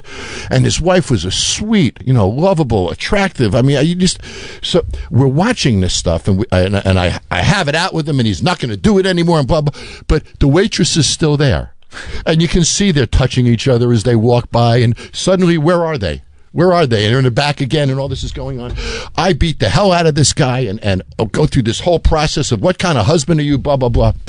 The last day we're there, my crew and I were sitting in the office, and there's a security system with those big laser discs. Sure. And we drop one of those laser discs in a security system just to watch it. And the three of them are going at it in the kitchen table. So now we realize, hold on, this is a three-way thing going on here. Anyway, the things that we find are just unbelievable, Sam. Yeah, because I guess, too, when you're dealing with people who will make the decisions that they make in their business, odds are they don't make the best personal decisions either. Well said. You right? Bet. Yeah. Right, so you don't know, and you're sitting there going like, oh, wait, I can't be involved in this person's life to this degree because it's one of these black holes that takes everything with it. Yeah. But if I don't try to change something about their personal life, I can't affect any change with the business. You're so right. It's so connected. Yeah. Yeah. Do you feel guilt when even after the rescue, the bar shut down, like that Headhunters bar, even after you saved it, it was like the people are still the same people. The problems are still the same problems. They end up like shutting down after a year or two. Remember he didn't pay them? Right, and he didn't they all left and got other jobs and stuff, so he screwed himself. They weren't on payroll. They worked only for tips. Which is illegal, obviously. Of course. And then he has no insurance for them. There's no OSHA in place for them. The government has no knowledge that they're even in the building when they are. Yeah. So what happens if you slip and fall? There's a whole ramification of ways you're screwing the employees when you do that. Of course. Yeah. So when that happens, do you go like, oh, I wish I had done more? Or do you go, listen, I do all I can. Some people, it's sometimes going to take, sometimes it's not. Secretly? Yeah. So this is just between you and I. Just us. Nobody's going to hear it. Sometimes the guy is such a jerk, you want him to fail. Yeah. Because he's just going to abuse the next employee. Right. Right? And he's going to abuse the next person. And you say to yourself, I don't really want to perpetuate this, man. So sometimes you leave by empowering the employees so they have the balls to say screw you to him. Sure. And stand up for themselves. If I do that, that's an accomplishment. If the business fails, but the employees are better off for it, I won. Right. So every episode there's a hero and a villain in a strange way. Yeah. Sometimes the villain is the employees and the hero is the owner, and the employees are really taking advantage of this person. Other times it's the other way around. Yeah. The owner's the villain and the employees are good people, and they're showing up and they're just trying to make a living, and this guy's not giving them the opportunity to do so. So when the guy's a jerk, that's when I'm a jerk. Was it owners like that made you realize, okay, some of these shows I'm just going to have to walk off without fixing these bars? I believe 3 times I have. Yeah. Yep. Those are my favorite episodes. Yeah, I love those. Oh, that was the one that we did O-Face. Oh man, that's the best. That was the first walkout we ever had. Yeah, and do you sit there going like, we don't walk out, but I think I'm going to walk out of this show. I mean, I've never done that before in the show. It's an example of having control of the show. Yeah. And working for an incredible network that gives me that freedom. So I'm standing there and I say to myself, guys, we can't remodel this bar. And what do we do? oh, let's get on the phone with the network, tell them the situation that we're in, and the answer was you got to do what you got to do, John. Yeah. And we candidly, what I did is I had an extra scene to get a little more content. Yeah, because you got to fill the hour. I got to fill the hour, so I had an extra scene to get a little extra content in there to make sure I had enough to make a show. And as soon as I did, I went in there and did what I had to do. Wow, and it felt good. I got to tell you, buddy, that one felt really good. It did. And by the way, the ultimate vindication was about 2 years later, he got arrested and put in jail. Right. The owner of that place. So. And that's when you can know I could trust my instincts. Yeah, I knew. There's an example if you don't want him to perpetuate. Right. And that's also so interesting because you are ultimately producing a television show. So you have to get on the phone with the network and go like, hey, because they still need an act 3. Absolutely. Right? So you have to figure, okay, what's the act 3? Maybe I'll shoot this. Do you ever go, okay, I'm 2.5 days into this rescue. I mean, we're going through the motions, but the good TV isn't there yet. Yeah, there are flatter episodes than others. And do you go like, okay, are you thinking consciously? In those situations, as a host, you're really challenged. Mm-hmm. I can create fake tension. Right. Create fake scenes and make the episode have the energy of the others. Mm-hmm. But it's fake. Right. I'm getting angry at things I shouldn't be getting angry at. I'm blowing things up that I shouldn't. I'm screaming at them at moments when I shouldn't. I'm creating the episode rather than them creating the episode. Right. As a host, I don't do that. Mm-hmm. So I'm going to ride it out. I'm not going to make it fake. I just can't make it fake, Sam. It's against every bone in my body. I've walked off in the early days when the network tried to do those things. So that's all I can really try to do. Right. Right, just tell the story of what's actually happening. Try to tell the story. Try to make it as interesting as I can. Try to bring out the little, nuggets of the story that are interesting. Right, and dive in a little deeper into the story, into the family, into the things that could be meaningful. Yeah, and that's it. Are you in the editing room as well, or do you just trust your people to tell? I'm the not story in the editing room. We have a team that edits, but we go through about 8 or 9 edits. Oh, wow. When we start, the first edit might be about 70 minutes, and then we'll all make notes and send them back, and then the next edit will come down to about 60 minutes, and then each edit comes a little shorter. So let's say you're a character in the show, you don't mean anything. Right. You're probably going to be edited out. Sure. The characters that are more meaningful are the ones that we track the stories of. But that's the process you're a part of, to make sure that the story still maintains integrity. It's still me on there. Yeah. I still look at it as an extension of myself, so I don't let anything happen that I'm not comfortable with. Yeah. Season 9 returns next Sunday, by the way, on the Paramount Network, February 23rd at 10 p.m. And we already know that Donnie Wahlberg is going to be on, Danny Trejo is going to be on. Does it blow your mind? Because I would imagine that a lot of these guests that come on are fans of the show, yes? It's funny. I met Jenny here at Sirius years ago. Yeah. And I was reading an Us Weekly magazine, and it said that Donnie and Jenny lay in bed on Sundays watching Bar Rescue. Yeah. So I read that, so I sent a note to Jenny online. This is 10 years ago or so. We became great friends. Donnie and I became great. So the answer is yes. Everybody. So I'm going to say right now to your audience, and they should pound the hell out of you on social media. We start shooting at the end of at the end of March. I want you to come back, do another episode this year. I'm there. Great. I'm there. I'm 100% there. It's the best. And like I said, I can't tell you the amount. I mean, it's got such a cult-like following, and I'm part of the cult. Yeah, you're part of the family, buddy. So it's like, yeah, it's one of those things that I can talk about with anybody for like hours, just like this episode and that episode. Yeah. What do you think? We were talking about before you came in of the way restaurants are handling the egg crisis. Yeah. I'm sure you're aware of like just the prices of eggs are skyrocketing in certain areas. I don't know if you've seen, but the bodegas here in New York City, they're selling Lucy's now, like Lucy cigarettes. They're selling eggs in plastic bags. $1.50? It's like, we'll give you like $3 or $4 for 3 eggs. Yeah. And that's kind of what they're doing. And people are going like, I don't have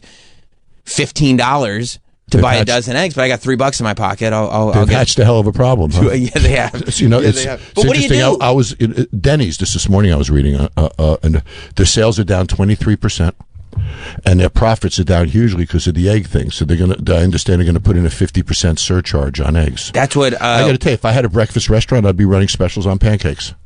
I'd be running specials on everything other than eggs. Focus on the other corned stuff. Beef hash, all that. Just run specials on it and move the eyeball from eggs to something else. Yeah. They said Waffle House is putting in 50-cent surcharges on each egg.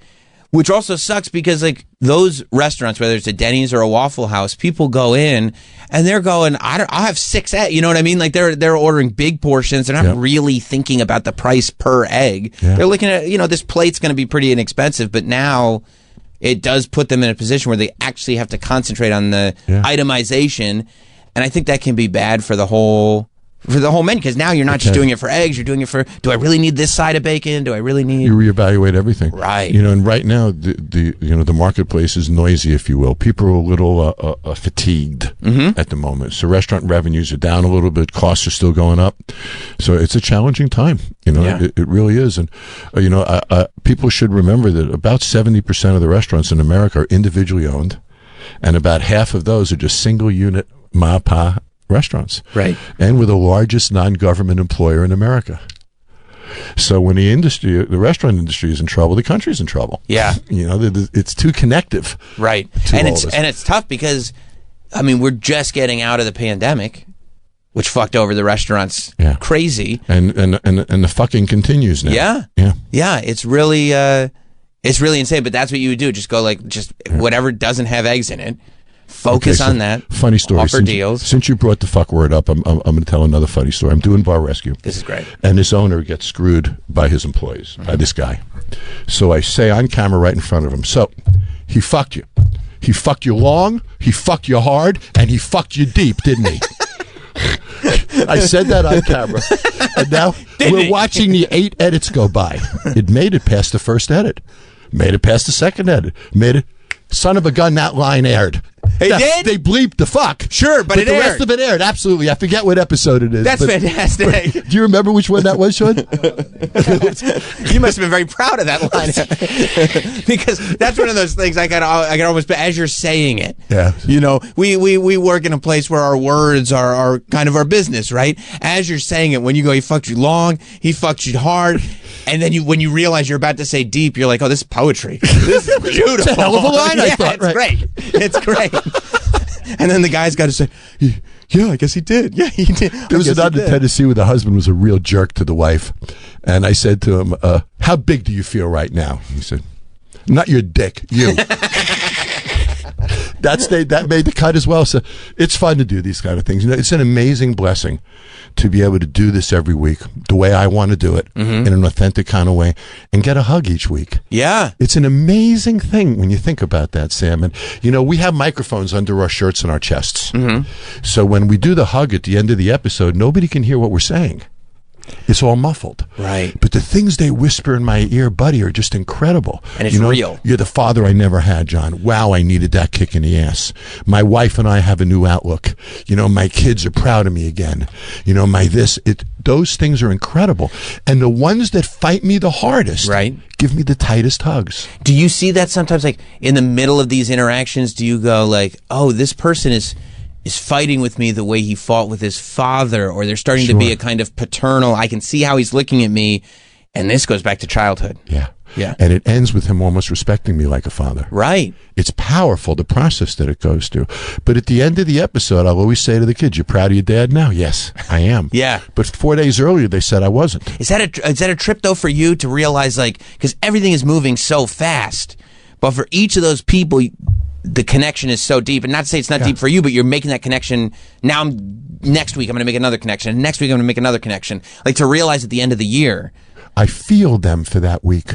I do. Right. I feel where they're at. I have this gift of sensitivity or something to understand where they're at. Right. When to be angry, when to pat them on the back, when to, I have the skill to be able to do that. But it's fascinating. After 272 of them, once I leave, the connection is completely gone. Wow. And I would tell you honestly, and fans will probably be a little disappointed to hear this, but I'm going to be honest, if half of them walked past me now, I'm not sure I would recognize them. Wow. Isn't that strange? It's really strange. In that week, moment, they're the most important person in my life. Yeah.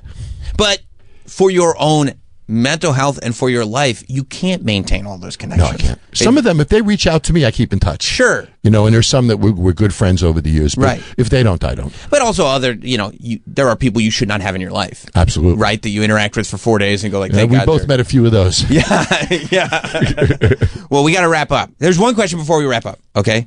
One question before we wrap up. Travis is so mad at me. But you are in a very valuable position because a lot of times successful people will give advice on how to be successful, but it's easy for them to say they're successful. You've encountered a lot of failure. Not to say that you've failed, but you've witnessed many people fail throughout Bar Rescue and everything.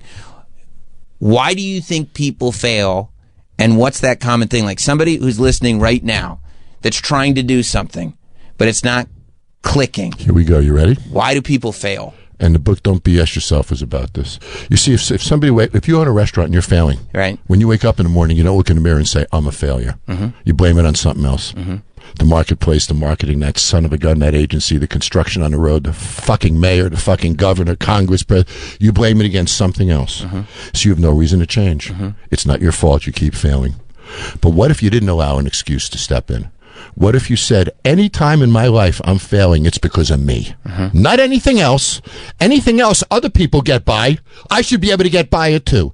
Now when you wake up in the morning, you look in the mirror and you say to yourself, I'm a fucking failure. And you don't like it. And then you change. And when you accept failure is when you find success. When you own failure is when you find success. 120 episodes of Bar Rescue. I'm in Detroit, Michigan. And I look at the owner as I do every week and I say, why are you failing? And she looked at me and she said, John, I'm failing because of the euro in Greece. In Detroit, Michigan. And she believed that, Sam. Mm-hmm. As long as she believed that, she would keep failing, wouldn't she? Of course. Because but that is it. The common denominator of failure is not owning it. Right. You know, if you said to yourself, man, this is a terrible segment, you'll do better next time. Right. If you think it's the greatest segment in the world, but it was terrible, you're going to do shitty segments the rest of your life. Yeah. So own it, man. Own it. That would be great if I was like, man, that segment was terrible. If only John Taffer knew how to broadcast. That's really what went wrong. John, well, you're going to have to come on my broadcast. I'll do anything you're doing. I'm there. Yeah, I'm there. Just hit me up. Buddy. We've been friends for a long time. It's always good to see you, Sam. It's always great to see you. I can't wait for season 9 to return next Sunday, February 23rd, 10 p.m., Paramount Network. You are the best. You're welcome here anytime. Let me know where you need me, and I'll be there. And, yeah, we'll take a break. Great. We'll See be right you back. Season 10 in Bar Rescue, buddy. Oh, yeah. We will be right back with Sam Roberts Show.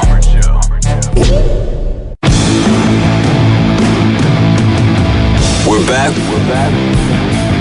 with Sam Roberts Show.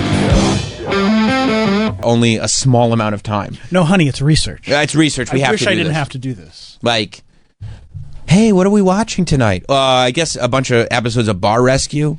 Like, I mean, I can't stop. I cannot stop. It's just so fun. And so many of these I've seen. When I was doing night radio and my whole schedule was off, so I was going to bed at like 4 a.m. and waking up at noon and everything like that, I would sit there on a Sunday night and I would, because they'd air the new episode of Bar Rescue at like 9 or 10 p.m. or whatever it was. And then I'd be there until the wee hours of the morning, just watching episode after episode after episode. It became a Sunday tradition. And I really look back on it now. It's like, that was a really great time. Those are some really wonderful evenings. I just love it.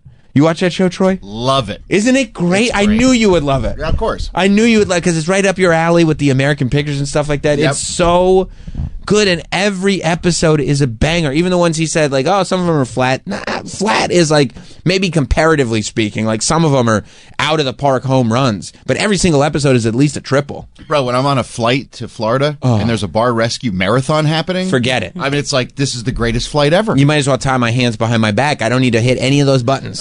Staying right there. Yeah. No, I'm with you.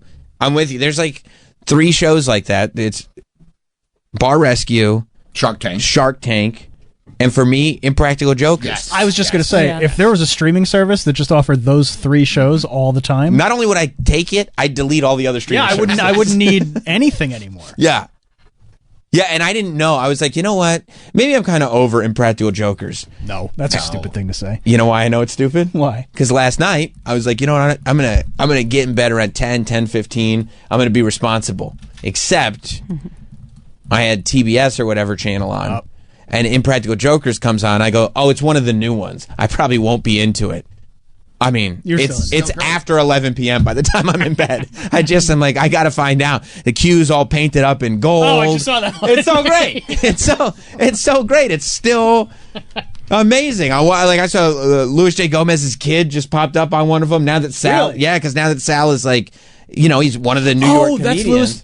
I didn't know that was his kid. That just pops up with the three of them and says, "I'm on Ozempic." Yeah, yeah, that's his kid. I didn't know that. Yeah. It's such a funny show, man. No, it's great. Yeah. It's so good, and it's still so good. I saw one where they were like, their job was to pretend it was like a consumer research study, and people had to come in and sit at a table, and they had to drink different sports beverages, like different colored beverages, except the other guys wrote down the side effects for each of the beverages, and then they got points for how many they could convince. Like one of them was like, this is great. The flavor it comes from no sugar. It's all plant-based, which is great. If you taste caramel, it will be the last thing that you taste. But other than that. This one was like, if you drink this, you'll shit your pants. And she's like, okay. And he's like, no, you will shit your pants. And then they're like, look concerned as she's drinking. Look concerned. She's like, I'll do it. I don't care. Yeah. It was really a great show. It's really a great show. All those shows are good. Those are my shows. Those are my shows. There are people that are concerned. There's concern over the Saturday Night Live special. They're doing obviously on Sunday. Concerned? The Saturday Night Live special is airing. It's the 50th anniversary. Yeah. Which is wild because it doesn't feel like the 40th anniversary was 10 years ago. No, it feels like that's when Eddie Murphy came back. I was looking it up. That was last year. Yeah. I was looking it up going, that must have been the 45th anniversary, right? I guess it was 10 years ago, which is so crazy. But yeah, they put out the advertisement for it that showed all the people that are going to be on. It looks like the index cards that they put on the bulletin board that they always advertise for. Oh, okay. And they're going like the car is driving through New York City, and they CGI'd all the index cards that tells you all the people that are going to be there. And I mean, I don't know how people so quickly, as soon as the commercial came out, the internet remains undefeated because they immediately went through the commercial, read every single name, and I mean it's dozens of names. Look at this: Amy Poehler, Jimmy Fallon, Eddie Murphy, Molly Shannon, Fred Armisen. Like they're going on. There's another one: Garrett Morris, Kristen Wiig, Adam Sandler, Will Ferrell. I almost said Pharrell. Maya Rudolph, Jane Curtin, Tina Fey, Pete Davidson, Tracy Morgan, Chevy Chase, Will Forte, Kate McKinnon, Andy Samberg. So it's going through all of these, right? And it just keeps going. Okay. And the immediate response to this is, where the fuck is Bill Hader? Oh, yeah. They immediately... But, I mean, this isn't all the people. They said, why... And this is so many people said, why is Chevy Chase on this list and Bill Hader is not? Because he's an OG. I mean, he's season one guy. I understand he doesn't have the best reputation of being a nice guy. No, famously asshole. Famously asshole. You can ask Joel McHale. He'll tell you all about it. You can't get Joel to shut up about it. No, with Glee. Hey, I don't want to bring up anything controversial. Chevy? No, I'm happy to talk about it. But no, I mean, I think it's great that Chevy Chase is on this show because the idea of getting as many... was Dan Aykroyd on? I didn't see. No, but I mean, that's not the full... I mean, everybody's going to be there. Well, I don't know.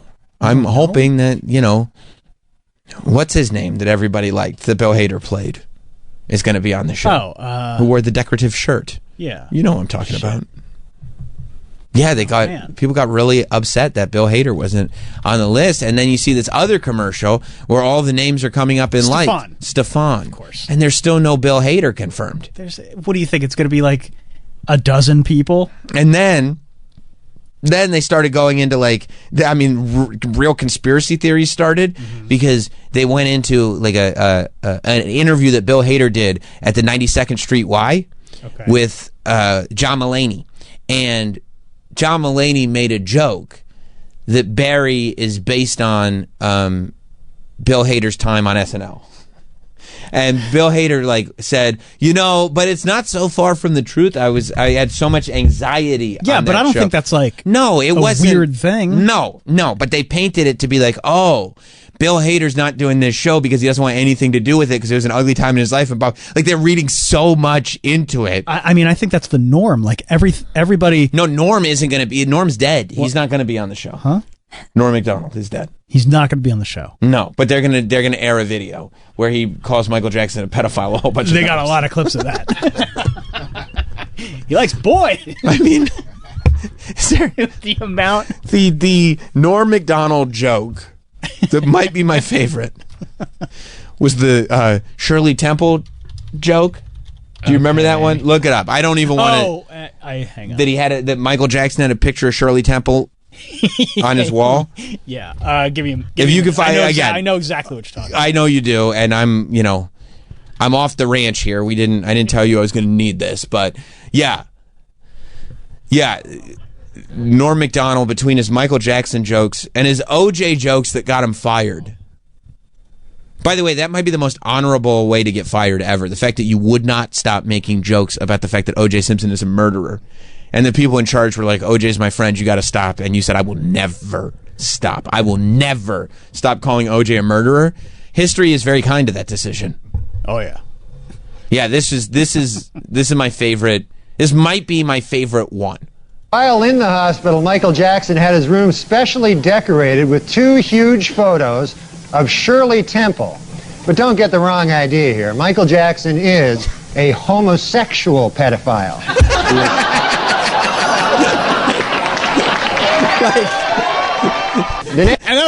That's just on NBC. Wow. That's nuts, right? It's okay. She's a girl. Don't get the wrong idea. Don't get the wrong idea. Because it's one of those things that upon first hearing it, you're so shocked by it, and then you sit with it, and then you get it. I mean, it's just... He's just so fucking brilliant, Norm Macdonald. Oh, yeah. There maybe the best joke writer of all time. I mean, who's better? Who's better at just one line, just joke, like just writing a joke? I don't know who's better. So yeah, I don't think Bill Hader's experience is like unique. No, I don't think so either. I mean, we shouldn't be reading into it. No, and I'm also like, what? No love for Bobby Moynihan? I didn't see Bobby Moynihan's name on that list. And is he still on the show? No, he's not on the show anymore. No, he's not on the show. He's been off the show for some time. All right. I mean, they can't put everybody on there. Well, where's the outrage for Horatio Sands is my question. I don't think we're allowed to talk about Horatio. Oh, is he? I forgot he's problematic. Yeah. All right, so then I understand that one. I'm sure there's tons of people that I'm fine with no Horatio Sands index card for the record. Rachel Dratch will be there. She better be. Debbie Downer is a GOAT character. Yeah. Debbie Downer's 1,000% goated. I'm sure there will be a ton of people there that weren't on the cards. One time I saw Rachel Dratch in the Apple store in New York here. Mm-hmm. It was fucking awesome. That's the whole story. I thought you had a story. I was Something like, that's happened, her. and you were like, nope, nothing happened. Okay. It was just like, oh shit, that's Rachel Dratch. Love Rachel. Yeah, was Cherry O'Terry on that list? No. She should be. Yeah, that's what I'm saying. Like, there will be plenty of people. Victoria Jackson will not be there. We don't talk about her anymore. Well, she's just like super MAGA right wing. Yeah. Right. But yeah, it'll be fine. All right, Mr. It'll be fine. Don't worry about it. What, you think they're just going to do like 2 or 3 hours with like 12 people? Why wouldn't they hit Bill Hader's name up there? He's a big star. They only got a certain amount of time in the internet promo. Yeah, but you could put his name up there instead of like, wow. Instead of who? Kate McKinnon. I didn't want to say it. I didn't want to say it, but they gotta leave some surprises, don't they? Maybe Bill Hader's a surprise. You think? Maybe. I bet Tom Hanks will be there. Yeah, he will. They announced a bunch of all those like 5-time club hosts are going to be there, like him and Steve Martin. Isn't Justin Timberlake one of them too? Mm-hmm. Is he going to be there? What about Kanye? I wonder if he'll be there. Kanye will not be there. I mean, I don't even know. Hosted. He will not be there. What about Trump? He's hosted. Elon? Elon hosted. Is Elon going to be there? I don't think they'll be there. Why? Because they're busy? Yeah, they got doing Doge stuff. Isn't it funny that people actually have to say Doge? Yeah. Like we know it's like a bit, and everybody still has to say because it's become a real thing. So yeah, no, I mean, look, I'm just saying. I'm saying what I see. And people are concerned at the lack of Bill Hader announcement on the SNL 50. I didn't even know it was a thing. Oh, yeah, it's a big thing. Huge. Huge thing. Bill Hader has a major fan base, and they want confirmation. No, I love They Bill want confirmation. Stefan's an all-time character. That Stefan will be there. I mean, Bill Hader's one of those guys. I mean, you're not even wondering if Colin's going to be there, and frankly, I think that's a little insulting. Well, I thought I saw his name. No. Oh. No. I heard you name every name. That's my mistake. And then complain about the names that you didn't see. I didn't name any Weekend Update people. Like Norm.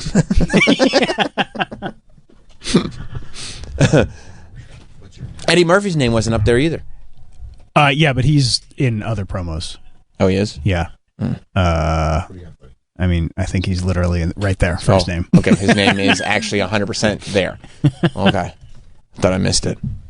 Apparently I did. Chuck in Boston. What's up, Chuck?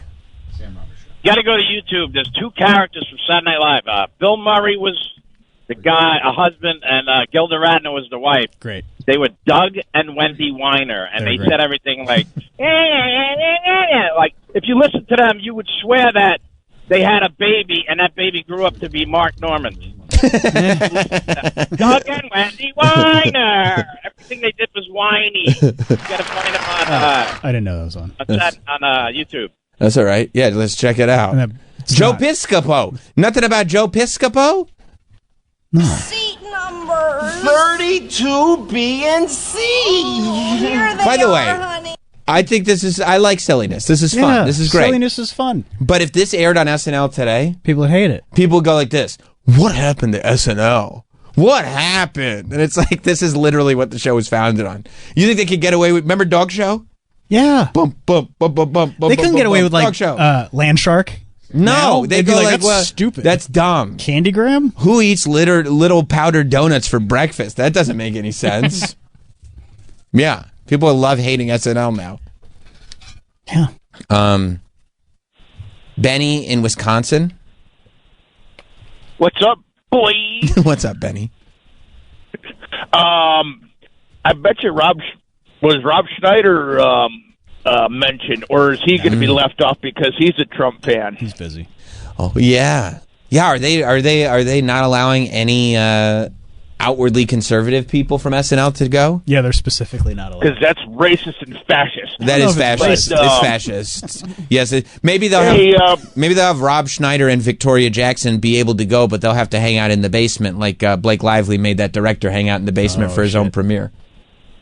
Probably, Danielle knows what I'm talking about. Those eyebrows went up. T. You think Dan Aykroyd and Jane Curtin are going to redo the Jane, you ignorant slut? No, I think they'll do Coneheads. The late 70s? I hope they do, but I think they'll probably just do Coneheads. All right. Thank you, thank you, Benny. That's a great line. That's one of the best lines. It really is great. Yeah, no, that's true. No Dana Carvey. I didn't see Dana Carvey up there. But I'm telling you, that's not the full list. Why like you keep saying, like, I didn't see this guy, I didn't see that guy? Conservative now, isn't he? Dana Carvey? I think a little bit. Dana Carvey? He was literally playing Biden all season. Yeah, what are you talking You think about? they're not going to invite You can't be conservative and be playing Biden? He's just a comedian. I think he's specifically stayed out of politics. He's the master of disguise, bro. Yeah. Turtle. That shit was fire. You know what I'm saying? Anthony in New York. First of all, Sam, I can't believe you just referenced Dog Show. That's fucking awesome. Dog Show I rules. haven't thought about that skit in years. I remember when I was a kid watching Dog Show, I'd be like, you know what? I think this has legs. This might be the next movie they do. yeah. This is Mr. Bojangles. I think everybody's going to be there. I think Piscopo will be there. He was on the music doc. Yep. I think Hader will be there. He just has anxiety. Victoria Jackson's not going to be there because couldn't get into the main room. She went to the spillover room and had a meltdown over it. So she won't be there. But I think everybody else is going to be there. Now she's not going to get invited because she melted down in the spillover. Thank you, Anthony. Yeah, I don't think it's Trump or anything like that. I think she's just a bitch. Yeah, you know, that is a thing. Like, some people are nuts, and they also happen to like Trump. But the real problem is they're nuts. Yeah, Dog Show is like an underrated, like... Mike, you love Dog Show? Oh, yeah. Dog Show rules. Yeah, no, this is good. I forgot all about this. Oh, yeah. Dog Show! Little dogs, bossy dogs, bossy dogs, and quiet dogs. Right, I mean, the two of them together. Dog Show! Yeah. Because when they pitch this, it's just like ridiculous. Yeah, how about we do dog show? This is a show for people. About dogs. Starring one dog. And one dirty dog. That's right. That's me. I'm Miss Colleen, and I like her dogs. And I'm David Larry, and I like dogs. As usual, I'm sitting next to my special dog friend, Mr. Bojangles. Mr. Bojangles. But I gave her a boy's name because I'm playing a trick on her. And I am joined by my. See, here's what I love that Will Ferrell has perfected. The idea of playing a character where there's weird sexual tension between him and the female, but also he seems like clearly gay. You know what I mean? So it's just so strange. Yeah. This is Mr. Bojangles. He's a girl. I'm tricking her. I hope they do a dog show thing for the 50th anniversary. I think they should. Well, they'll both be there. That's true. I saw their names. And they were, Hey, maybe I'm wrong. Maybe those are the only names. I didn't see the Wayne's World guys. Mike Myers and Dana Carvey. Didn't see him. Well, Dana Carvey's MAGA now. Apparently, according to Troy. Troy just picks names, and he's like, aren't they Dana MAGA? Carvey was on a podcast talking about how he thinks maybe COVID came from a lab. Okay, is that wow. MAGA? Well, it was. It was, not anymore. Absolutely. Now that's just the fact. Yeah, didn't the CIA say that now? Like, actually, as it turns out, probably a lab. But anyway, let's move on. I mean, Jon Stewart said that. Jon Stewart's not MAGA. Yeah, and then Stephen Colbert was like, bro. Well, yeah, that's the problem. It's not either hyper left or hyper right. Pick a side, and if you're not hyper left, then you're MAGA. It's like there is some middle ground for people to just have opinions, don't you think? I mean, that's common sense, but that's not the case. No, that's true. That's true. It's tough. It's tough. That's why I mainly talk about chain restaurants and the dog show skit from SNL. You're safer just doing that. You know what I mean? I don't want to be cast onto a side. Dave in Pennsylvania. Hey, Sam. Hey, guys. Hey, I grew up watching SNL the same way like you did. I'm 43 years old. Dana Carvey and those guys. Mm-hmm. Some of the Tom Hanks bits that he did, like in the early 90s or late 80s, early 90s, his Aerosmith bit with them playing in Wayne's World was phenomenal. Just check. Siblings. His comedic, what we see now of Tom Hanks, it's he's such a serious actor. But it's like, dude, you were so phenomenal in this comedy realm. And then the Jeopardy skits and stuff like that. Tom Hanks, one of the best hosts ever. Outside of going back to the 70s with Carlin and stuff like that. Right. And Pryor and things like that. I mean, he was just phenomenal. Dana Carvey, his voices, and just everything like that, Yeah, I'm with you. And everything. It just, yeah. Well, isn't that special? That's right. That's the church lady. little church lady there for you. Thank you, Dave. Yeah, I agree with you on you guys go. All right, buddy. I agree with you on Tom Hanks. And I also think that if David S. Pumpkins had come out when I was in high school, I would think that shit was hilarious. I'd be like, look at that. I don't understand what... It's silliness. What he was just saying, like, Tom Hanks is a more serious actor now. Like, David S. Pumpkins is incredibly silly, and that just happened like a couple years ago. Any questions?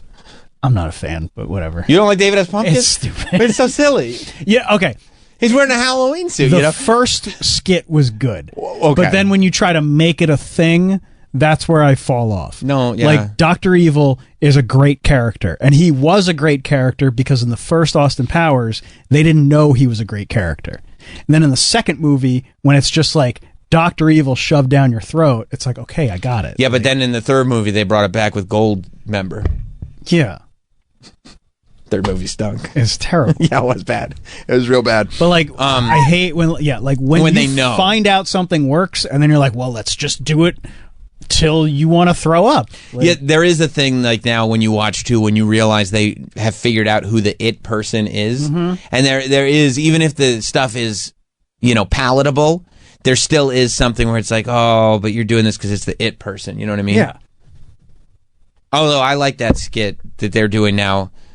I forget the guy's name where the fiance keeps having sex with that guy when she's on vacation.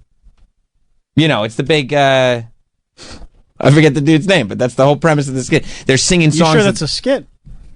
Well, Hot Dog was telling me about it. No. Hot Dog's just writing SNL sketches and then the guy starts running down the beach yelling "Porque." No. It's like it's not Alejandro. It's something else. Oh, that guy who was at a Sabrina Carpenter concert. Yeah, he's the it guy now, and that's the character he was doing at the Sabrina Carpenter concert. Yeah. Okay. And he keeps having sex with this guy's fiance on SNL. Is that the bit? That's the bit. And it's funny, because they're singing songs together. It's like parody songs. Uh-huh. But then through the lyrics of the song, the guy finds out his fiance had sex with somebody while they were on vacation. Domingo is the one. I'm telling you, you better be up on Domingo, because I guarantee you're getting a Domingo appearance at this 50th anniversary special. Yeah, and that's when I'll get up and go to the bathroom. What a boomer. Although I don't know if I'm going to be awake if it's on Saturday night at like 11:30. Why would they air a big special Saturday at 11:30 p.m.? Isn't that when SNL's usually on? Yes, this is a big special. It's not an SNL episode. What, are you, an idiot? I guess I'm the biggest idiot that ever lived. It's on Sunday, yeah. That's what you sound like right now. Sunday, huh? Yeah, of course. You know what? That makes sense. Of course. Yeah. Yeah, you can't be a moron. No. Speaking of idiots. Oh, Troy, what's up? I don't think he's going there. I wasn't going to talk. No, I wasn't going to talk about you, but that's. No, I mean, don't be that's a very big insult from Travis to you. He's just a mean guy. He's a mean guy, isn't he? He's very mean-spirited this week. He thinks I don't like how you guys make fun of me all the time. He thinks he's doing an SNL character called Travis, the real mean guy. You know what I mean? It's not cool. Scarf. I mean, the scarf thing is really lame. All right. Well, why do you think I'm punching back? You're afraid the scarf's going to come up again? Yeah. I wasn't even thinking about it. But all right, we're not talking about Troy. Imagine Travis like walking down the street with the scarf blowing behind him. It doesn't blow behind me. How long do you think scarves are? You know what? It better not blow behind you because it'll probably knock your skinny ass over. If you saw him walking down the street, you'd be like, look at that fruitcake. What? If you were a man of a certain age, I guess maybe from a different generation. Nobody says. You know, that's not even like an insult. That's not, you can't even like not say that because everybody's like, "What are you talking?" You know who would say that? Probably like maybe somebody's 70-year-old father would say that. It's like, Dad, that's not even a word that's like canceled. No, it's like we don't even. We don't say that. Like it's almost like you using that word is taking all the energy out of making fun of Travis's scarf. Like, look at that. What? Nobody says that. What are you talking about? I don't even think they sell those anymore. No. You know what I'm talking about, though. Yeah. Wink, wink. It's just so funny how quickly Troy just settled into retirement age. No, I'm trying not to be offensive these days, You are? You just called me a fruitcake. I mean, that's not bad. They're delicious. That's crazy. That's like offensive, but in a way where it's like people aren't even offended by it anymore because they forgot about that. I'm bringing it back. Good luck. No, I was talking about the idiots of Philadelphia. Apparently, they're. I'm assuming the city has been rebuilt. The light posts have started to been re-erected. That the traffic lights are back up. I hope. Somewhat. I think everything's good. And because they held a press conference yesterday, and they seemed happy. I don't know who this government official was that was hanging out with the mayor, but clearly he was in a position of power. Because he's hanging with the mayor. That's a big spot. That's like me yesterday with Corinne Fisher. That's a big deal. So this gentleman gets in front of the crowd, and of course, they still all have Eagles fever. They've got a world champion football team in their city now, so they're celebrating, and it's part of the induction of whatever this government plan is centered around the Eagles. And so he decided that standing next to the mayor, much like the mayor tried to do, you remember a couple of weeks ago, we played the great mayor of Philadelphia, getting everybody hyped up by chanting EGL-SES. Eagles! You remember this great moment in Philadelphia history. ELGLES! Eagles! Sorry, I misspelled your misspelling. ELG. It's hard. ELGS. ELGSES. Elgus. And now this is Philadelphia's managing director. Okay, I don't know what that means. What we just heard was the mayor. That was the mayor. Right. Yeah. So then she was like, you know what? Let me pass this off to the managing director. And this is now the managing director of the great city of Philadelphia, home of Steven Singer. And what he's doing is He's letting people know how to sign up for alerts for the Eagles parade. They didn't do the parade yet? I guess not. Or maybe this is like a couple days old. But I don't think they've done the. You know why? Because I saw Jalen Hurts already got to go to Disney World. Yeah, he did. He had a great time Lucky too. Guy. Yeah, he shit on the People Mover. They said. That's what I heard. I don't know. I'm sure he has access to like VIP bathrooms. I know, but he just figured he shit on the people. I don't know. I read it on Twitter, but that's what I heard. I saw him on Tron. Did you like it? Yeah, I was jealous. Yeah. You haven't gotten to ride Tron yet? Not yet. I haven't been in 4 years. That sucks. I'm gonna fix that soon. Well.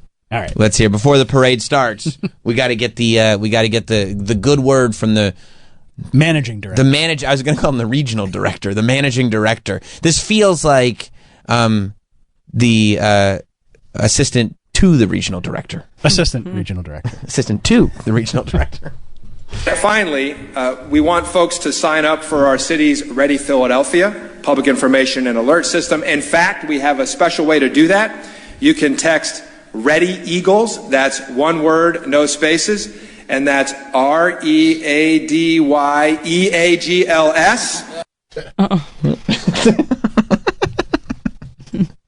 Okay. All right. So I will to 888.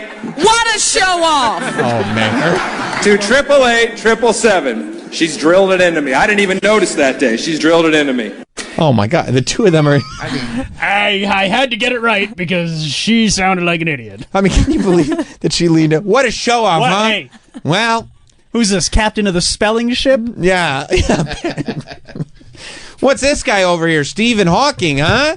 I mean, knows how to spell all the words correctly. And then this guy gets his mic back and he goes, if there's one thing I just did, it's spell the word Eagles correctly. She drilled it into me. She drilled it into me, and now I will never misspell that word. What's more embarrassing? Go ahead. This guy spelling it wrong. Right. Or the mayor grabbing... It's 100% the mayor. It's 100% the mayor. Because this guy could have had a moment, you know what I mean, where he's like... He's all flustered because he also knows that the mayor screwed it up so bad that it's a thing now. Misspelling the word Eagles, even though this is what people have to keep in mind. Not only is it just a standard spelling of a standard word. It's such an easy word. It's a very easy word. It's exactly how it sounds. You know, once you realize what the EA is, and this is like, we're talking first grade, ear, eagle. Once you realize that EA sound, the rest of it is cake. And this guy had the EA. He was good. Don't they chant it at games? That's my point. That's my point. It's not even just spelling the word. It's the chant. It's the whole chant. It'd be like if I said, like, let's go Giants. And you're like, why would you say Giants? I don't know how to spell Giants. What do you mean? That's the chant. Right? Like, I just got the chant wrong. It's in the chant. EAGLES. Eagles. Troy, you're a big Eagles fan. Yeah, you're right. Remember the Super Bowl? I was happy they won. What were you? I'm What a were PA you, guy. What were you shouting? EGLES. just trying to figure it out, right? I was confused. Yeah. You figure out. You know it's going to start with an E. Yes. And so you just start going, but then you realize pretty quick, like, I'm fucking lost out here, dude. And it ends in an S. You're gonna know that. Yeah, it's pluralized. You know that for sure. Those are the bookends, but inside, who the hell knows? Yeah, you're just hoping, and you realize you're there's a G in there. Here's the problem. When you're chanting with a microphone, you can't just blend in. You know, everybody together now. E-S, Eagles. But you got the microphone. You're taking charge, man. Like singing that New Year's song that everybody knows, like the first 3 words. Should old acquaintance be forgot? Biden singing "Happy Birthday" to that guy. That's a tough one too. Happy birthday is. That's a tough one. It's a tough one. Yeah, I can see why I got fucked. It goes in a lot of different directions. Happy birthday. So you think it's more embarrassing that the mayor? I think it's much more embarrassing for the mayor because when you got a microphone in front of your face and you got a crowd watching you and you know the lady next to you who's the mayor butchered the spelling of that word, it's a high pressure situation. It's like when you're on Who Wants to Be a Millionaire. And unless you're Slumdog, some of those questions are tough. Mm-hmm. And you, as soon as you get off the stage, you remember the answer. But Regis was putting on the pressure so strong, you were sweating, you know? Ryan Seacrest tells you to spin that wheel and guess a vowel, you're going to guess P. You forgot that P's not a vowel. Ryan Seacrest is staring daggers through you, though. What are you going to do? It's high pressure. But if you're standing next to me and I said P, I'm like, oh, shit. No, of course P's not a vowel. But Ryan Seacrest was right there. I got so confused. But if somebody next to me goes, the one thing that guy said is a vowel, then yeah, that's the real idiot. So the fact that the mayor heard this gentleman say EAGLS and goes, show off, like grabbed the mic away from him. Like didn't want him to have his moment. No, and go, show off, like, oh, this is a great moment for me to kind of just, make fun of myself a little bit since he definitely spelled that word right. I heard it myself. It's like, lady, that's still not the correct spelling. R-O-K? R-O-C-K! Yeah. yeah. That was the mayor of Philadelphia. E-A-G-L-S? Yeah. Yeah. Oh, the E is silent. Finally, we want folks to sign up for our city's Ready Philadelphia public information and alert system. In fact, we have a special way to do that. You can text Ready Eagles, that's one word, no spaces, and that's READYEAGLS to 888. What a show off! To 888-777. She's drilled it into me. I didn't even notice that day. She's drilled it into me. Oh. I also like how he gets through Ready, and then he speeds through Eagles because he's like, I got it. Right. I'm riding a bike. I got it. Because Ready's EAGLS. These, I mean, maybe it's a Philly thing that just EA is difficult. READYEAGLS. Yeah. Got it. Nailed it. And the mayor's like, I listened to all of that just now. You did nail it. Perfect. Well, this one's not going viral. Finally got that monkey off our back. Yeah, like what? What a show off. Loud and wrong. What a show off! What's he showing off? He also has an inability to spell simple words? And once again show she's an idiot. She's an idiot. She didn't correct it. No, not only did she not correct it, she asserted. Ladies and gentlemen, you have been able to bear witness to the proper spelling of the word Eagles. Yeah, I definitely think, like, this guy slipped up. She is dumb. Yeah. It's like... But he also shouldn't be slipping up. He really should not be slipping. And they caught him slipping. Well, and he admitted that he missed it the other day, and then he clearly missed it again. He missed it. He didn't miss... Yeah. Yeah. When she said it, he was like, I didn't even notice. Yeah, like, and what? He just didn't notice again. How did you not notice? ELGSES? You're like, yeah, that sounds like Eagles to me. I'm pretty sure she got it, right? Oh, is that not it? Oh, it's not E. Oh, okay. All right. Anybody got a thesaurus? I mean, did anybody notice that he spelled it wrong? Yeah, everybody. The news posted this. Oh, my God. The news posted it with the caption. Wow. Oh, the parade's tomorrow. One person commented, what a show off. Loud and wrong. Yeah, you never want to be loud and wrong. It's okay to be loud or wrong, but loud and wrong is a bad combination. Them E's got y'all in a chokehold. I think it's the EA. I really think it's the EA. But he got Ready? No, I know. But I think the fact that he got Ready and he got the EAG, like, I think he was so stressed about both of those EA combinations that he totally spaced on that last E. And the mayor is just like, she's like, I fucked up the first time. He got it right. That's how you spell that word. You, sir, are a genius. This guy, let me tell you something. I like to check this guy's SAT scores because what a smart guy. He thought he was out of the woods and he just like... He's like, ran through. She drilled it into me. Well, maybe you shouldn't be taking spelling lessons from her, sir. Clearly, this is a collection of idiots. Yeah, so shout out to Philly. Congratulations. I mean, you got a Super Bowl ring, but you can't spell. So, I guess you take the good with the bad. You can't win them all. You can't win them all. No, you can't. You can't. You got the Vince Lombardi. I don't see any spelling bee championships coming your way. That's all right. Not going to spell Lombardi. I think most... No, forget it. Forget it. They just... I mean, their heads would explode. It's the Vince Trophy. Yeah. Vince Trophy. VINCE. Yeah. Although, I mean, I've been a little. So there's two football stories that I'm very fascinated by right now. One is going a little bit deeper into Aaron Rodgers. First of all, did you see that the Steelers safety commented on Instagram?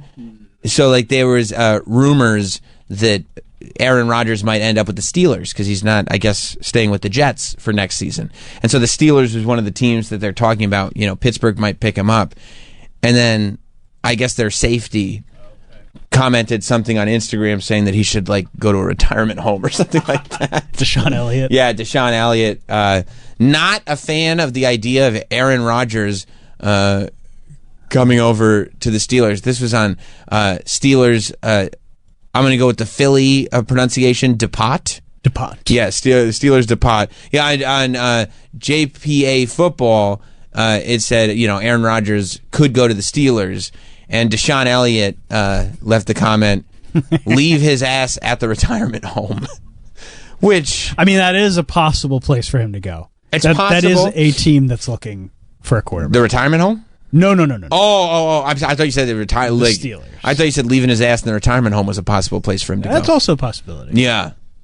I mean, if he does end up in the Steelers, though, it could get a little awkward.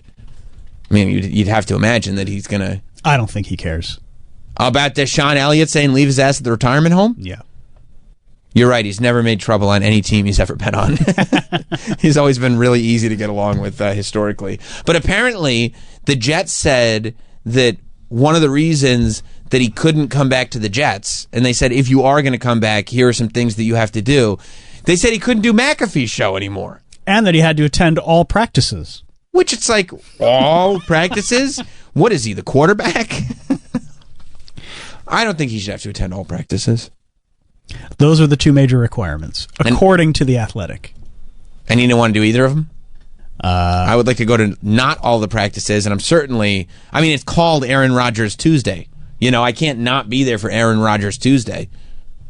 There are two major requirements that the Jets had for Rodgers. One of them seemed simple enough. He had to attend all mandatory practices. Yep. That's why they call them mandatory. Yep, that's the name. That's the word. Because he missed a pair of minicamp practices last summer. A pair. While on vacation in Egypt. Well, he was in Egypt, and also if you're so worried about missing a pair, why don't you worry about a pair of D's? D's nuts. Shit. That's good, right? I hope he said that to the Jets front office. So the big thing, though, was that he would no longer be able to make any outside media appearances during the season, which, of course, includes Pat McAfee. But they had to do the editorial, which included his regular paid spot on the Pat McAfee show. He's being paid to be there. Well, he's a correspondent. I don't know if he's a correspondent. He's the Aaron Rodgers Tuesday correspondent. He reportedly makes $1 million doing McAfee. I mean, wow. If he's got Aaron Rodgers on every single Tuesday, and you're making press every single Wednesday, yeah, exactly. That's what I'm saying. Yeah. Like, you know, yeah, I think it's actually a pretty decent investment. No, you're right. When you, especially for as much money as McAfee's bringing in for the show, like you could absolutely justify it. I mean, it's not like that'd be like me paying Hot Dog $15 a week to come in and humiliate himself. You know, people like it. Yeah, but I would tell you you're overpaying. 15? Yeah. You probably get him for $750. Yeah. Sure. Yeah, why don't they want him to do McAfee? It's a distraction because he talks about Jimmy Kimmel being on Epstein's list. He said maybe. It's a distraction. It's bad press for the team. It is interesting. I mean, McAfee really, for somebody that not that long ago just started doing a podcast in a basement, like it's got to be the most impactful show in sports right now.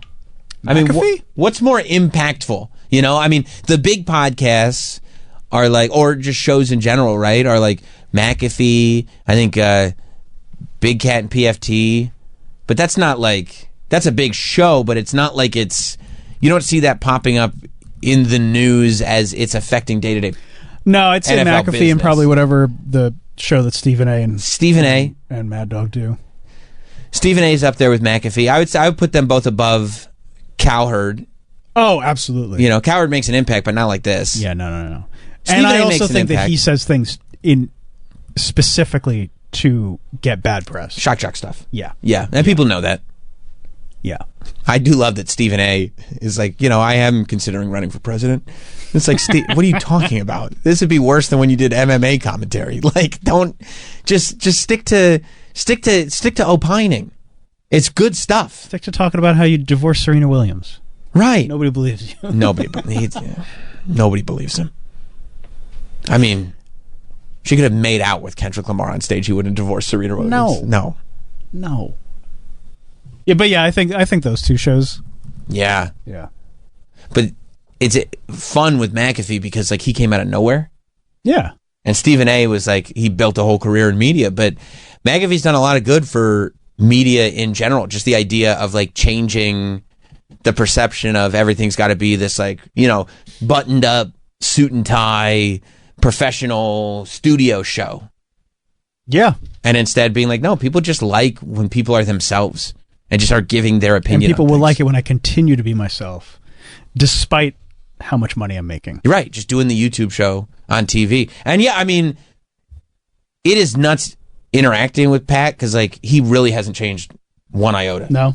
It's nuts how not That's great. changed he is. It is great. It is great. And you can tell that he still loves doing WWE. He loves it, dude. He does not have to do it. And it's a lot of work.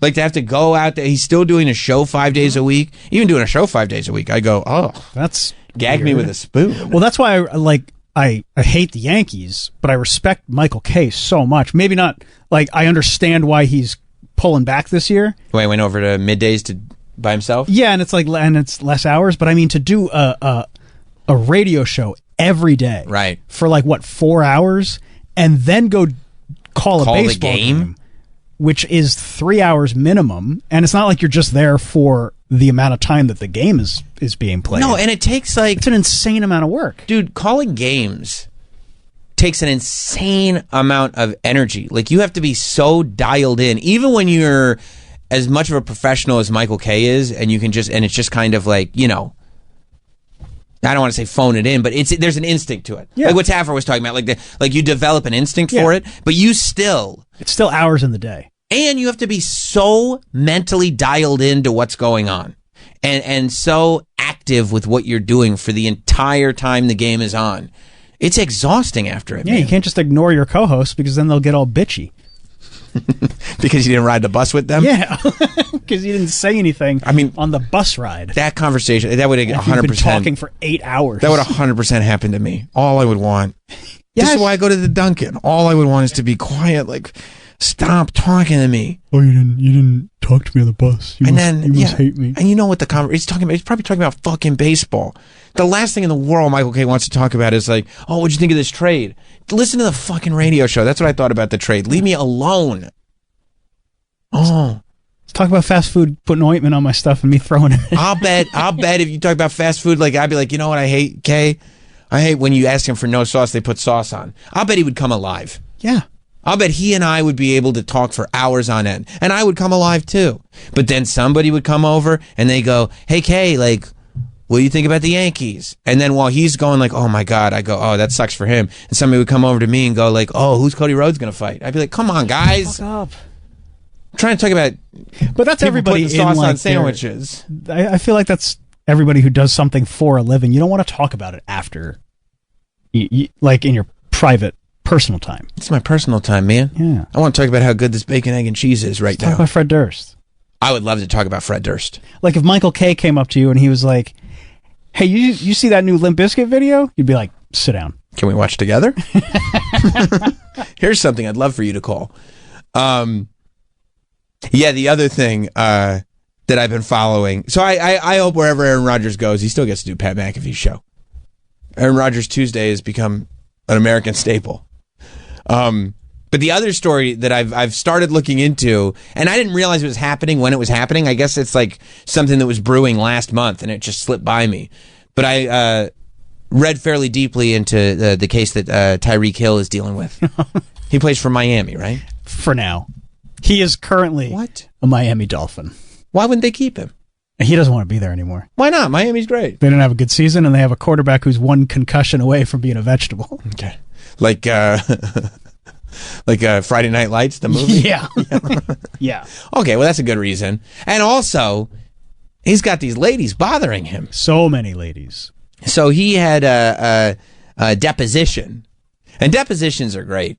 That's why people like to settle lawsuits. It's not because they're afraid of losing. It's because of two words. The double D's. Deposition and discovery. Deposition and discovery both suck. Because in deposition and discovery, they can drag up a whole bunch of stuff that some of it is relevant to the case and other of it is just embarrassing for the sake of embarrassing. But you still have to do it all. So the story is that Tyreek Hill met an OnlyFans model. And this OnlyFans model happened to be 6'1", 250. And by the way, she's 6'1" and carries the 250 well, I will say. She's not like Right. she's got a lot of muscle on her. You know what I mean? She doesn't look out of shape. She's just very big. Yeah, you're not a 5'7", 250. No, she's 6'1", 250, but muscular and curvaceous. You see what I mean? Like, not like... She's sexy. Right. 250's all. 250's a lot. She's a whole lot of woman. Spread out over 6'1", though. Spread out over 6'1", with some curves. It's not insane. No. Oh, Troy. I mean... So look, Tyreek Hill, he finds out about her. Tyreek's 5'10". Yeah, she's a good 2 inches. Which, again, this is why you don't want discovery. You didn't need to say that. You see what I'm saying? You know she's 6'1". That's a large woman. Mm-hmm. You didn't need to point out that she was 2 inches taller than the football player. Or 3 inches. 3 inches. 3 inches taller. You didn't need to point out... Baker's dozen. That's right. You didn't need to point out that she was taller than Tyreek Hill. I mean, that's something I wouldn't want out there. Well, but, I mean, go ahead. I only know that because of what he admitted in the deposition. Because they ask all these questions. Mm-hmm. All these questions. So, the story as I know it is that basically Tyreek reached out to her. He says, I believe he became aware of her on OnlyFans through a friend that knew her on OnlyFans. And then he reached out to her via like DM. Well, he researched her. Well, of course. You got to do your research. Do you know how? On OnlyFans? By watching her sex tapes. But not for sex reasons. No, just research. Okay. Because Tyreek Hill... That's what you do when you're looking for new friends. He wants a friend. And, he finds it very interesting that she's 6'1", 250. So, he reaches out to her and invites her over to his place. Now, the story that I read was that he made it clear that he didn't do this because he was attracted to her, but it was more like a fetish thing. Which, to me, I go, yeah, that totally makes sense. It was more like a tall girl fetish thing, but he wasn't attracted to her, so that's not it. Just like a tall girl fetish. And I'm like, I read, when they wrote that, I read it over and over again, trying to make sense of it. Like, there has to be something in this sentence that I'm missing. But there was not. That's the story as I know it. He was not attracted to her, but he was interested in the tall girl fetish. Mm-hmm. So he flew her to his house to spend the weekend. Mm-hmm. Now, there it is. Despite the bizarre revelation, Hill maintains he is not specifically attracted to Hall, indicating his fascination is tied to her height and is a matter of personal preference rather than romantic interest. Okay. This is a sentence I could read 10 times and try to figure it out. I mean, this is like me going through physics. Like, I do not understand what that means. It's like when you're reading a book and you realize that you just read the same sentence like 3 times, not because you don't understand it, but because you just you're not comprehending it. I haven't maintained any information from this. Like, I better go back. And I'm sitting here on chapter 2, just over and over again, reading this sentence going, at some point it's going to sink in. Hill maintains that he is not specifically attracted to Hall, indicating his fascination is tied to her height and is a matter of personal preference rather than romantic interest, which leads to the tall girl fetish. Mike, do you have any sort of insight? It sounds like he's trying to say it's just about fucking, not about dating. okay, if that is what he's trying to say, that I can understand. See, I love how you can break things down for me, Mike, because you love the English language, and so you do go through and microanalyze. Yeah, why these words are being used. Took him a lot of words to get there. Yeah, but he got there. Yeah, it's like he's here for a good time, not a long time. Yes. Oh, that makes sense. Okay, so but they didn't just do fucking when he flew her in, right? He thought before they were intimate, I was going to say made love, but it was just a fetish thing. So it'd just be have sex. Before they had sex, he wanted to practice football with her because I guess she has a kid or something that is getting involved in football himself. And he was like, to better familiarize you with the game that your kid's going to play, we can practice football. I don't know if you know this. I'm a professional NFL football player. Right? Good news for you. Right. I'll show you the ropes. I'm going to show you the ropes. I know how to play this at the highest level. So Sophie, who's the tall woman, says that she knocked him down while they were playing. She knocked him over. And the homies were there, as it turns out. And you can't, as a dude, get knocked over by this woman in front of your homies. Because guess what happens? It was Travis with the scarf all over again. What? Yes, everybody was mocking him, teasing him. He said, I can't stand with this. The same reason you called Troy an idiot for no reason, just trying to get in front of the scarf thing. He goes, I gotta play defense. Right, and he goes, now I gotta play. I gotta get some stronger D. And she goes, are you coming on to me? And he goes, no, I mean defense. I mean, we're not done playing here.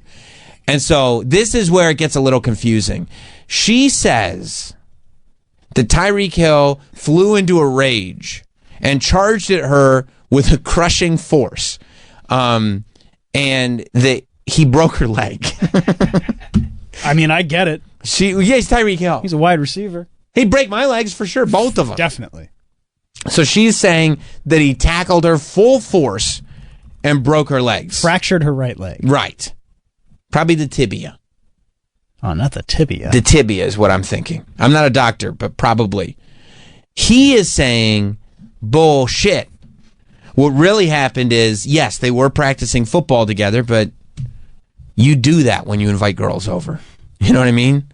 You practice football. When I have a girl come over, you know what we do? Right downstairs, we're doing a podcast because this is what I do professionally. Well, you don't want to be presumptuous. You don't want to just wham, That's bam, right. Thank you, ma'am. That's right. How do you charm a girl? I have an activity. Right. You and your girl play football sometimes? Is that how you kind of started the courting process? Oklahoma drill. Right. All the time. Flag or full contact? No, full contact. Good. That was smart. None of this new age pussy shit. No, you're right. You're right. And you want to set the pace early. Yeah. But what he is saying is that he did not tackle her and break her leg. He is saying that she broke her leg because she was walking backwards and tripped over his pit bull. I get that. Pit bulls are very sturdy animals. Right, they got those strong legs. Yeah. And so she's walking backwards, and he said too, and I think that the reason he said this was to prove how much he was telling the truth, but also it comes across a little insulting. He said that it's true because he remembers it perfectly. She tripped over his pit bull, broke her leg, and he immediately ran over to check to see if the pit bull was okay, because that's his prized possession. Yeah, I get that. Yeah, he was right. It's like Toots. Yeah. If I tripped over Toots and broke my leg, who are you checking on first? I'm checking on Toots. Right. You bring him an egg right away, make sure he's okay. Yeah. Honey, hard-boiled egg. Right. Boil it up. And then once Toots is fine, Sam, you're not standing. Yeah. What's wrong with the leg? So he's saying like, no, she tripped over the dog and the dog was okay, is what his defense is. She is, how much is she suing for? How much is she looking to get? I don't even think it's that, I think. $30 million? Okay, $30 million seems like a lot. For damages in excess of $50,000. Yeah. So, I guess she's saying between $30 million and $50,000. I probably, if I was Tyreek Hill, would have probably tried to settle for $150K and let bygones be bygones. Probably worth it for him at this point. But then it gets complicated because they're saying the damages couldn't have been that bad, because what both parties agree on is that she was brought to the hospital. They said, yeah, this leg is broken. She came back to Tyreek Hill's place with her broken leg. And then they still had sex after with the broken leg. You get patched up at halftime. They send you out there in a brace. Right.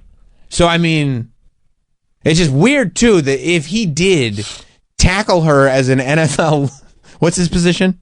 Wide receiver. And are those generally big guys or small guys? It tends to vary. Yeah. Okay. I mean, you got to be fast, so you're not going to be a huge guy. Sure.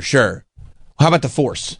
The force, yeah. Considerable amount. Because of the speed? Yeah. Okay, gotcha. Okay. So after a wide receiver had knocked her on her ass and broke her leg, she was like, well, I guess I'll have sex with said wide receiver. So I think they're presenting that as his defense. But also he seems like a charming guy. So, maybe he charmed her after she got home. And I then don't know. she spent more days with him and the family. Well, she didn't. That's probably she had a return ticket booked. The return ticket is the return ticket. I'm pretty sure those can be changed. Not if it's a no refund ticket or no. No, don't know. I don't know. Don't I've know. never bought one of those. I don't know if she's got the insurance. Good for him, though. You bang a chick in a cast. That's a second fetish that you check off the list in one visit. Yeah, and it's not that far from amputee. You know what I mean? Like, you're really running the gamut. If his thing is just like, I'm not attracted to these people, I'm just trying to do all the fetishes, then you're right. That could be a good thing. Something tells me that Tyreek Hill likes large women and enjoys being smothered. I don't know. It's fine. And that's fine, by the way. But I do think she's going to have a tough time getting $30 million if she had sex with Tyreek Hill after she had already broken the leg. But I don't know. Maybe not. It's also going to create an odd situation if next year during camp they do one of those rookie shows that an offensive lineman puts on a wig. That's true. That's true. It's going to start stirring up all sorts of feelings. Get up here, Tyreek. It really will. So, that's kind of where we're at. Oh, it says Hill is nicknamed... Oh, this is what you were talking about. His nickname is Cheetah. Yeah. Because of how fast he goes. Yeah. And he went into her full force, is what she's saying. He's saying she tripped over the dog. She embarrassed him. She did. And then And naturally, when somebody embarrasses you, you make them pay. You break their leg. You break their leg. In front of your family. He said he did not. She broke her own leg by tripping over the dog. Okay? And then had sex with him. Yeah. Just once. Not the dog, Tyreek Hill. No. Just making sure that I don't want to be taken out of context.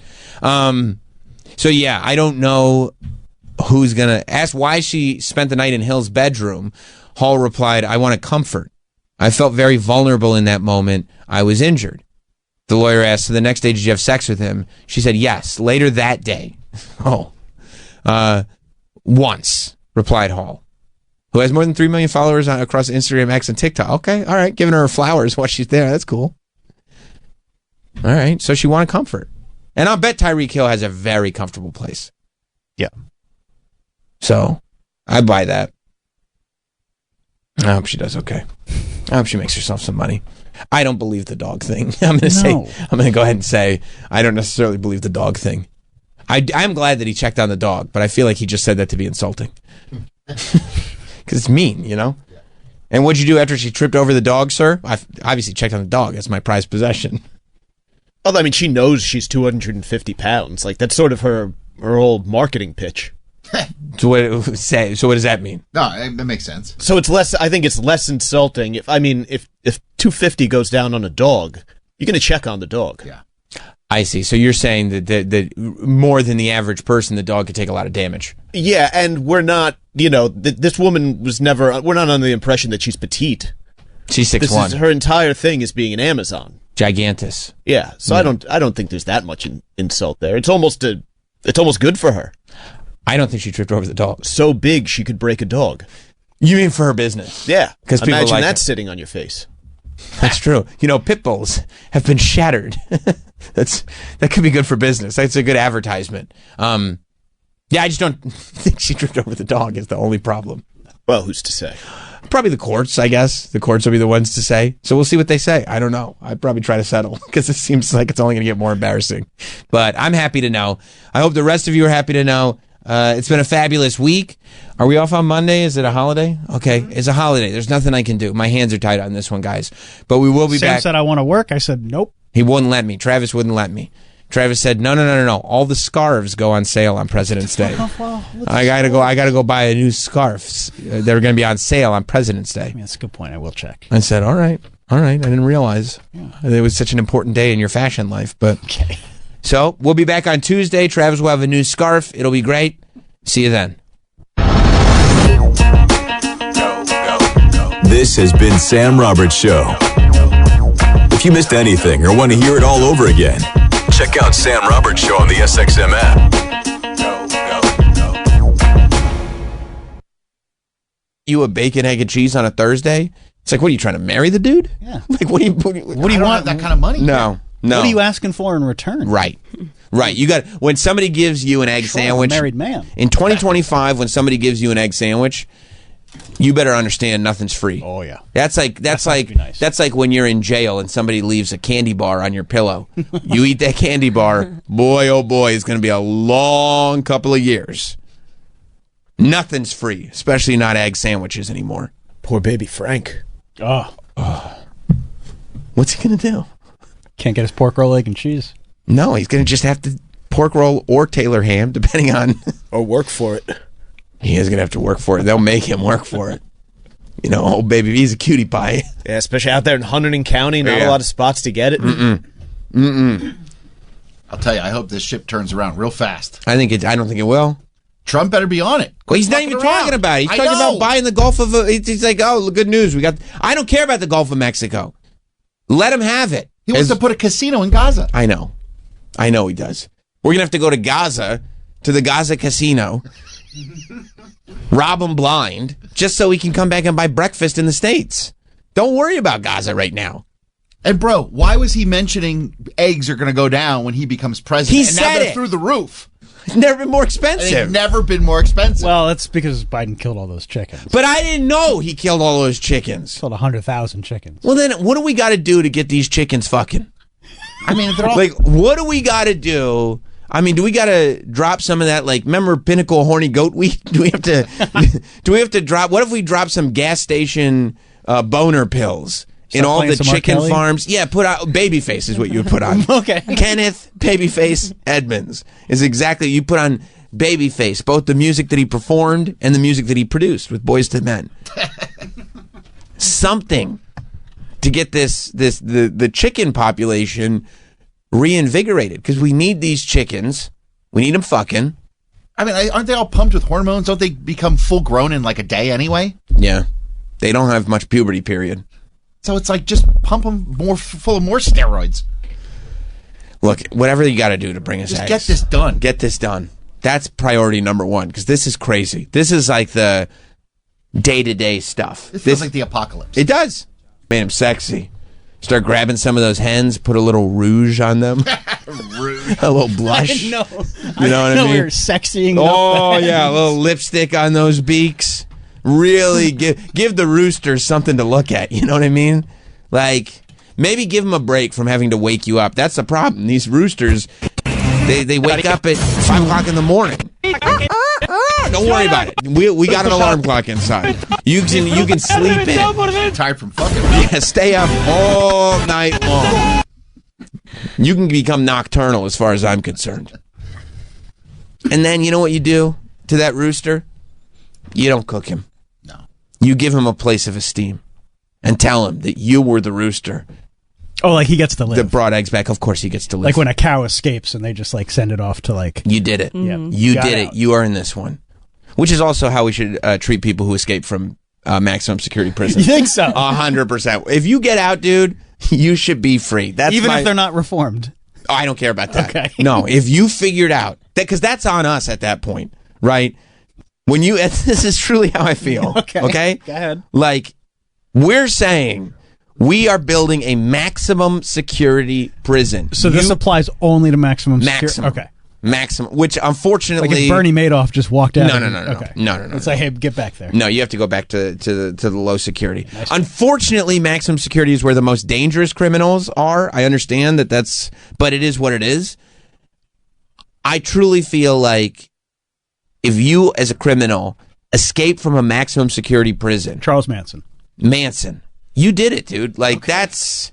The idea that you have to go back is so unfair because it gives you no sort of... We're America. Mm-hmm. We're capitalist. Mm-hmm. The winners win. The American dream is always like, how big can you dream? And whatever you can accomplish, you can accomplish. We're going to build the most secure prisons you could ever think of. Okay? But if you can get out of them, okay, record is clear. Timothy McVeigh. Yep.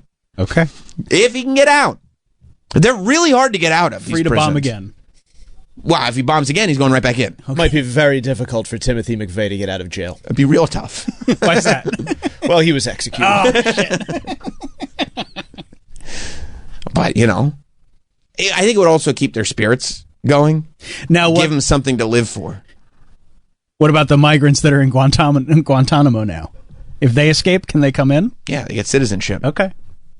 That sounds fair.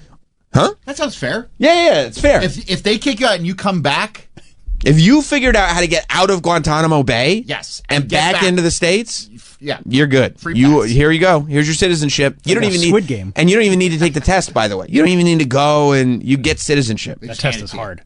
It's super hard. I couldn't pass it. No. But yeah. I mean, like those guys that convinced Tilly, because here's what it would do. Upstate? It would make the prisons more secure, and it would make people really enforce their guards. Like the guards would have to be on it, unless but it would also really incentivize every criminal to just be trying to get out. Escape. It would bring out the best. I don't know if we're trying to bring out the best. No. A high tide raises all ships. If you now have criminals hell bent on getting out of prison, then you are going to be hell bent on making sure they don't get out of prison. That's right. All right, and it's going to become this thing where it just sounds like more work for everyone. Yes, everybody's motivated to do their absolute best. That's the way it should be at every job. What about Diddy? Wow. I mean, how great would it have been if Diddy, they remember that, they brought him to the hospital because he was complaining about his knee. He goes, my knee needs to get looked at. First of all, of course, there would be a risk because if he really does have to go to the hospital, they probably wouldn't bring him to the hospital because they're afraid he's going to escape. And if he escapes, he just gets to be a record producer again. But yeah, I mean, like he does. He just gets to go back to his job. Yeah. What's stopping him? We as a society have to. He escaped. We don't have to forgive, but we have to forget. Oh, we'll never. No. We have to forgive. We'll never forget. Okay. We always remember, but like. Okay, now he's allowed to be a record producer, but like, is he still canceled? That's a societal. We'll come together as a society and really think about that. I think that depends on the quality of the music. If he writes bangers, you go, okay. But if he comes out with like garbage, yeah, D, the I, the D, the D, the Y, the D, the I, the D, it's Diddy. It's like that's not good enough. I mean, that's not good enough. No, it's not. That was a good one. No, it's not. But if he comes out with another Juicy and gets somebody great on the to rap, then it's a little bit of a different story. What about Bad Boy for Life? Would that make it a cut? Yeah, I'd say so. Time has been good to that one.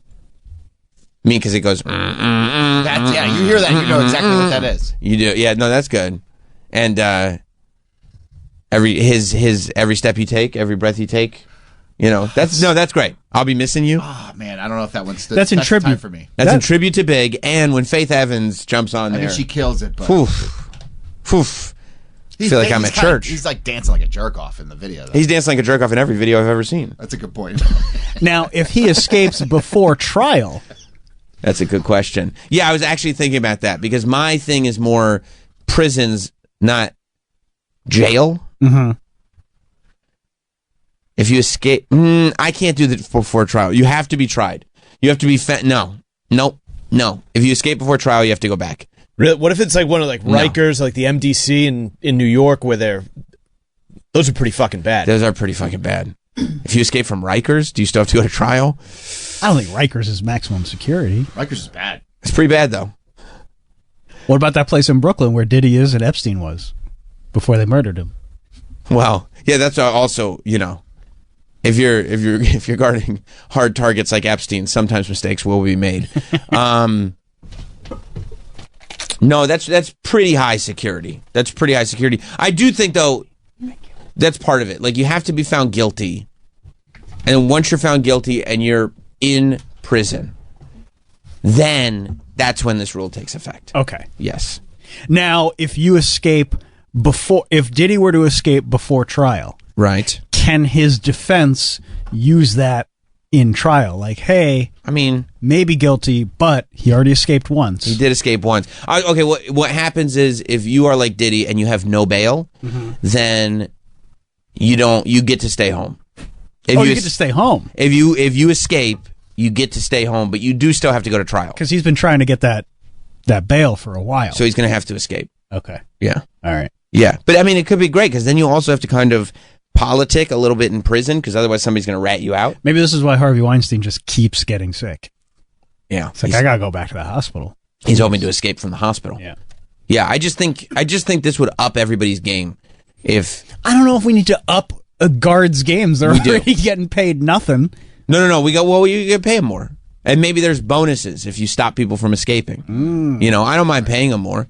Except we got to get the eggs under control so we can have some money to pay the guards. Yeah, let's worry about the eggs before we start worrying about allowing murderers to escape. I mean, no. You don't allow them to escape. Allowing murderers to stay free after they escape. Yes, let's get the eggs under control. You absolutely do not. You don't misinterpret me.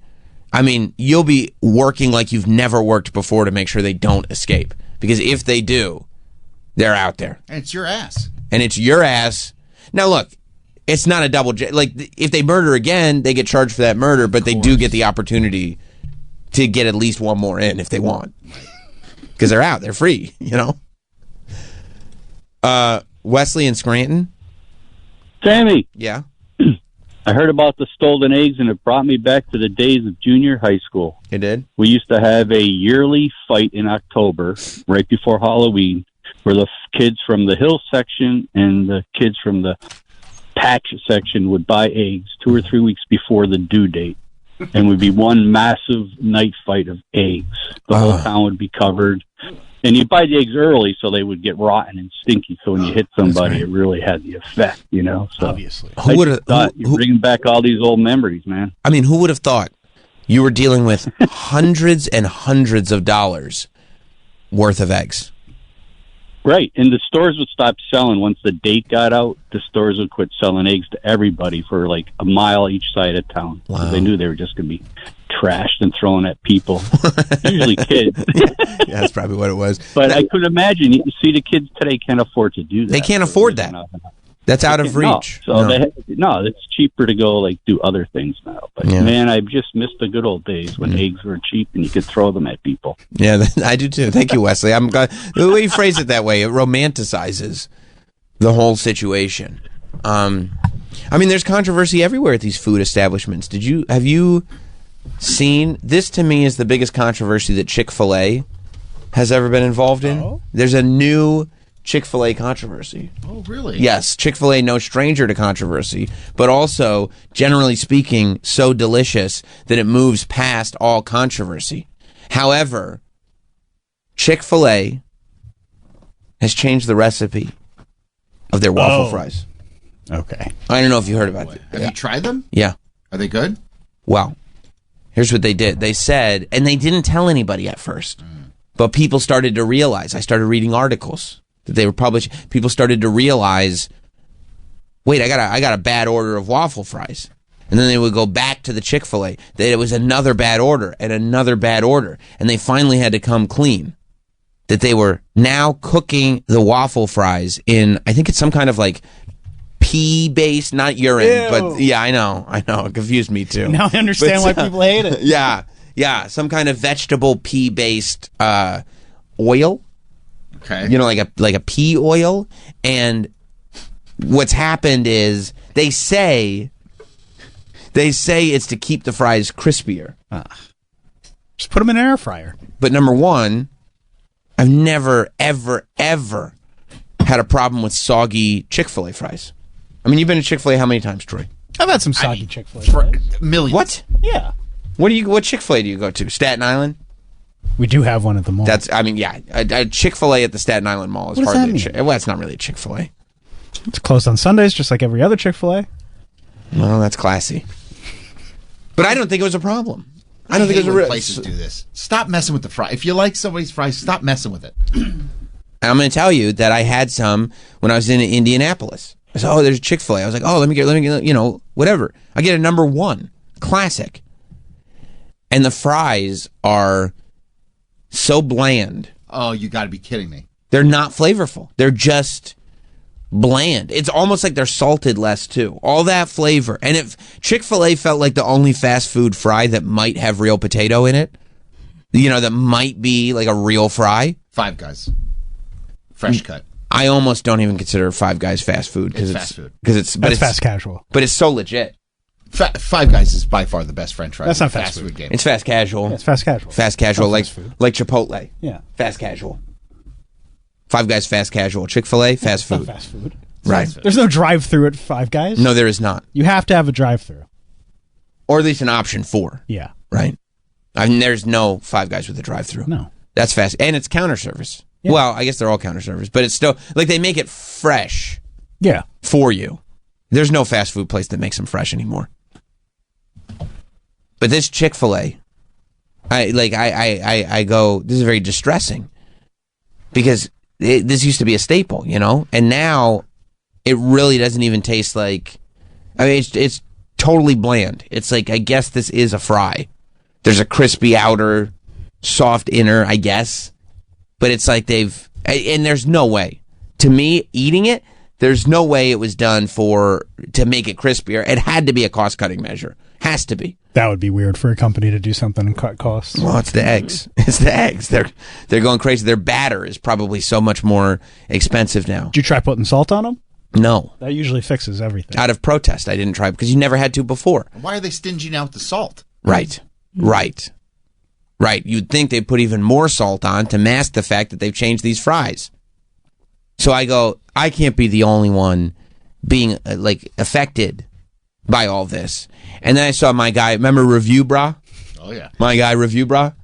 He does the fast... Yeah, he's the best. He does the fast food reviews on YouTube. And he's probably been doing it for 15 years or something like that. But, he wears his suit. He's a very skinny guy. He's got his hair slicked back and everything. He looks like he's jumped in a time machine from 1933. And he's come down upon us, but he loves reviewing fast food items.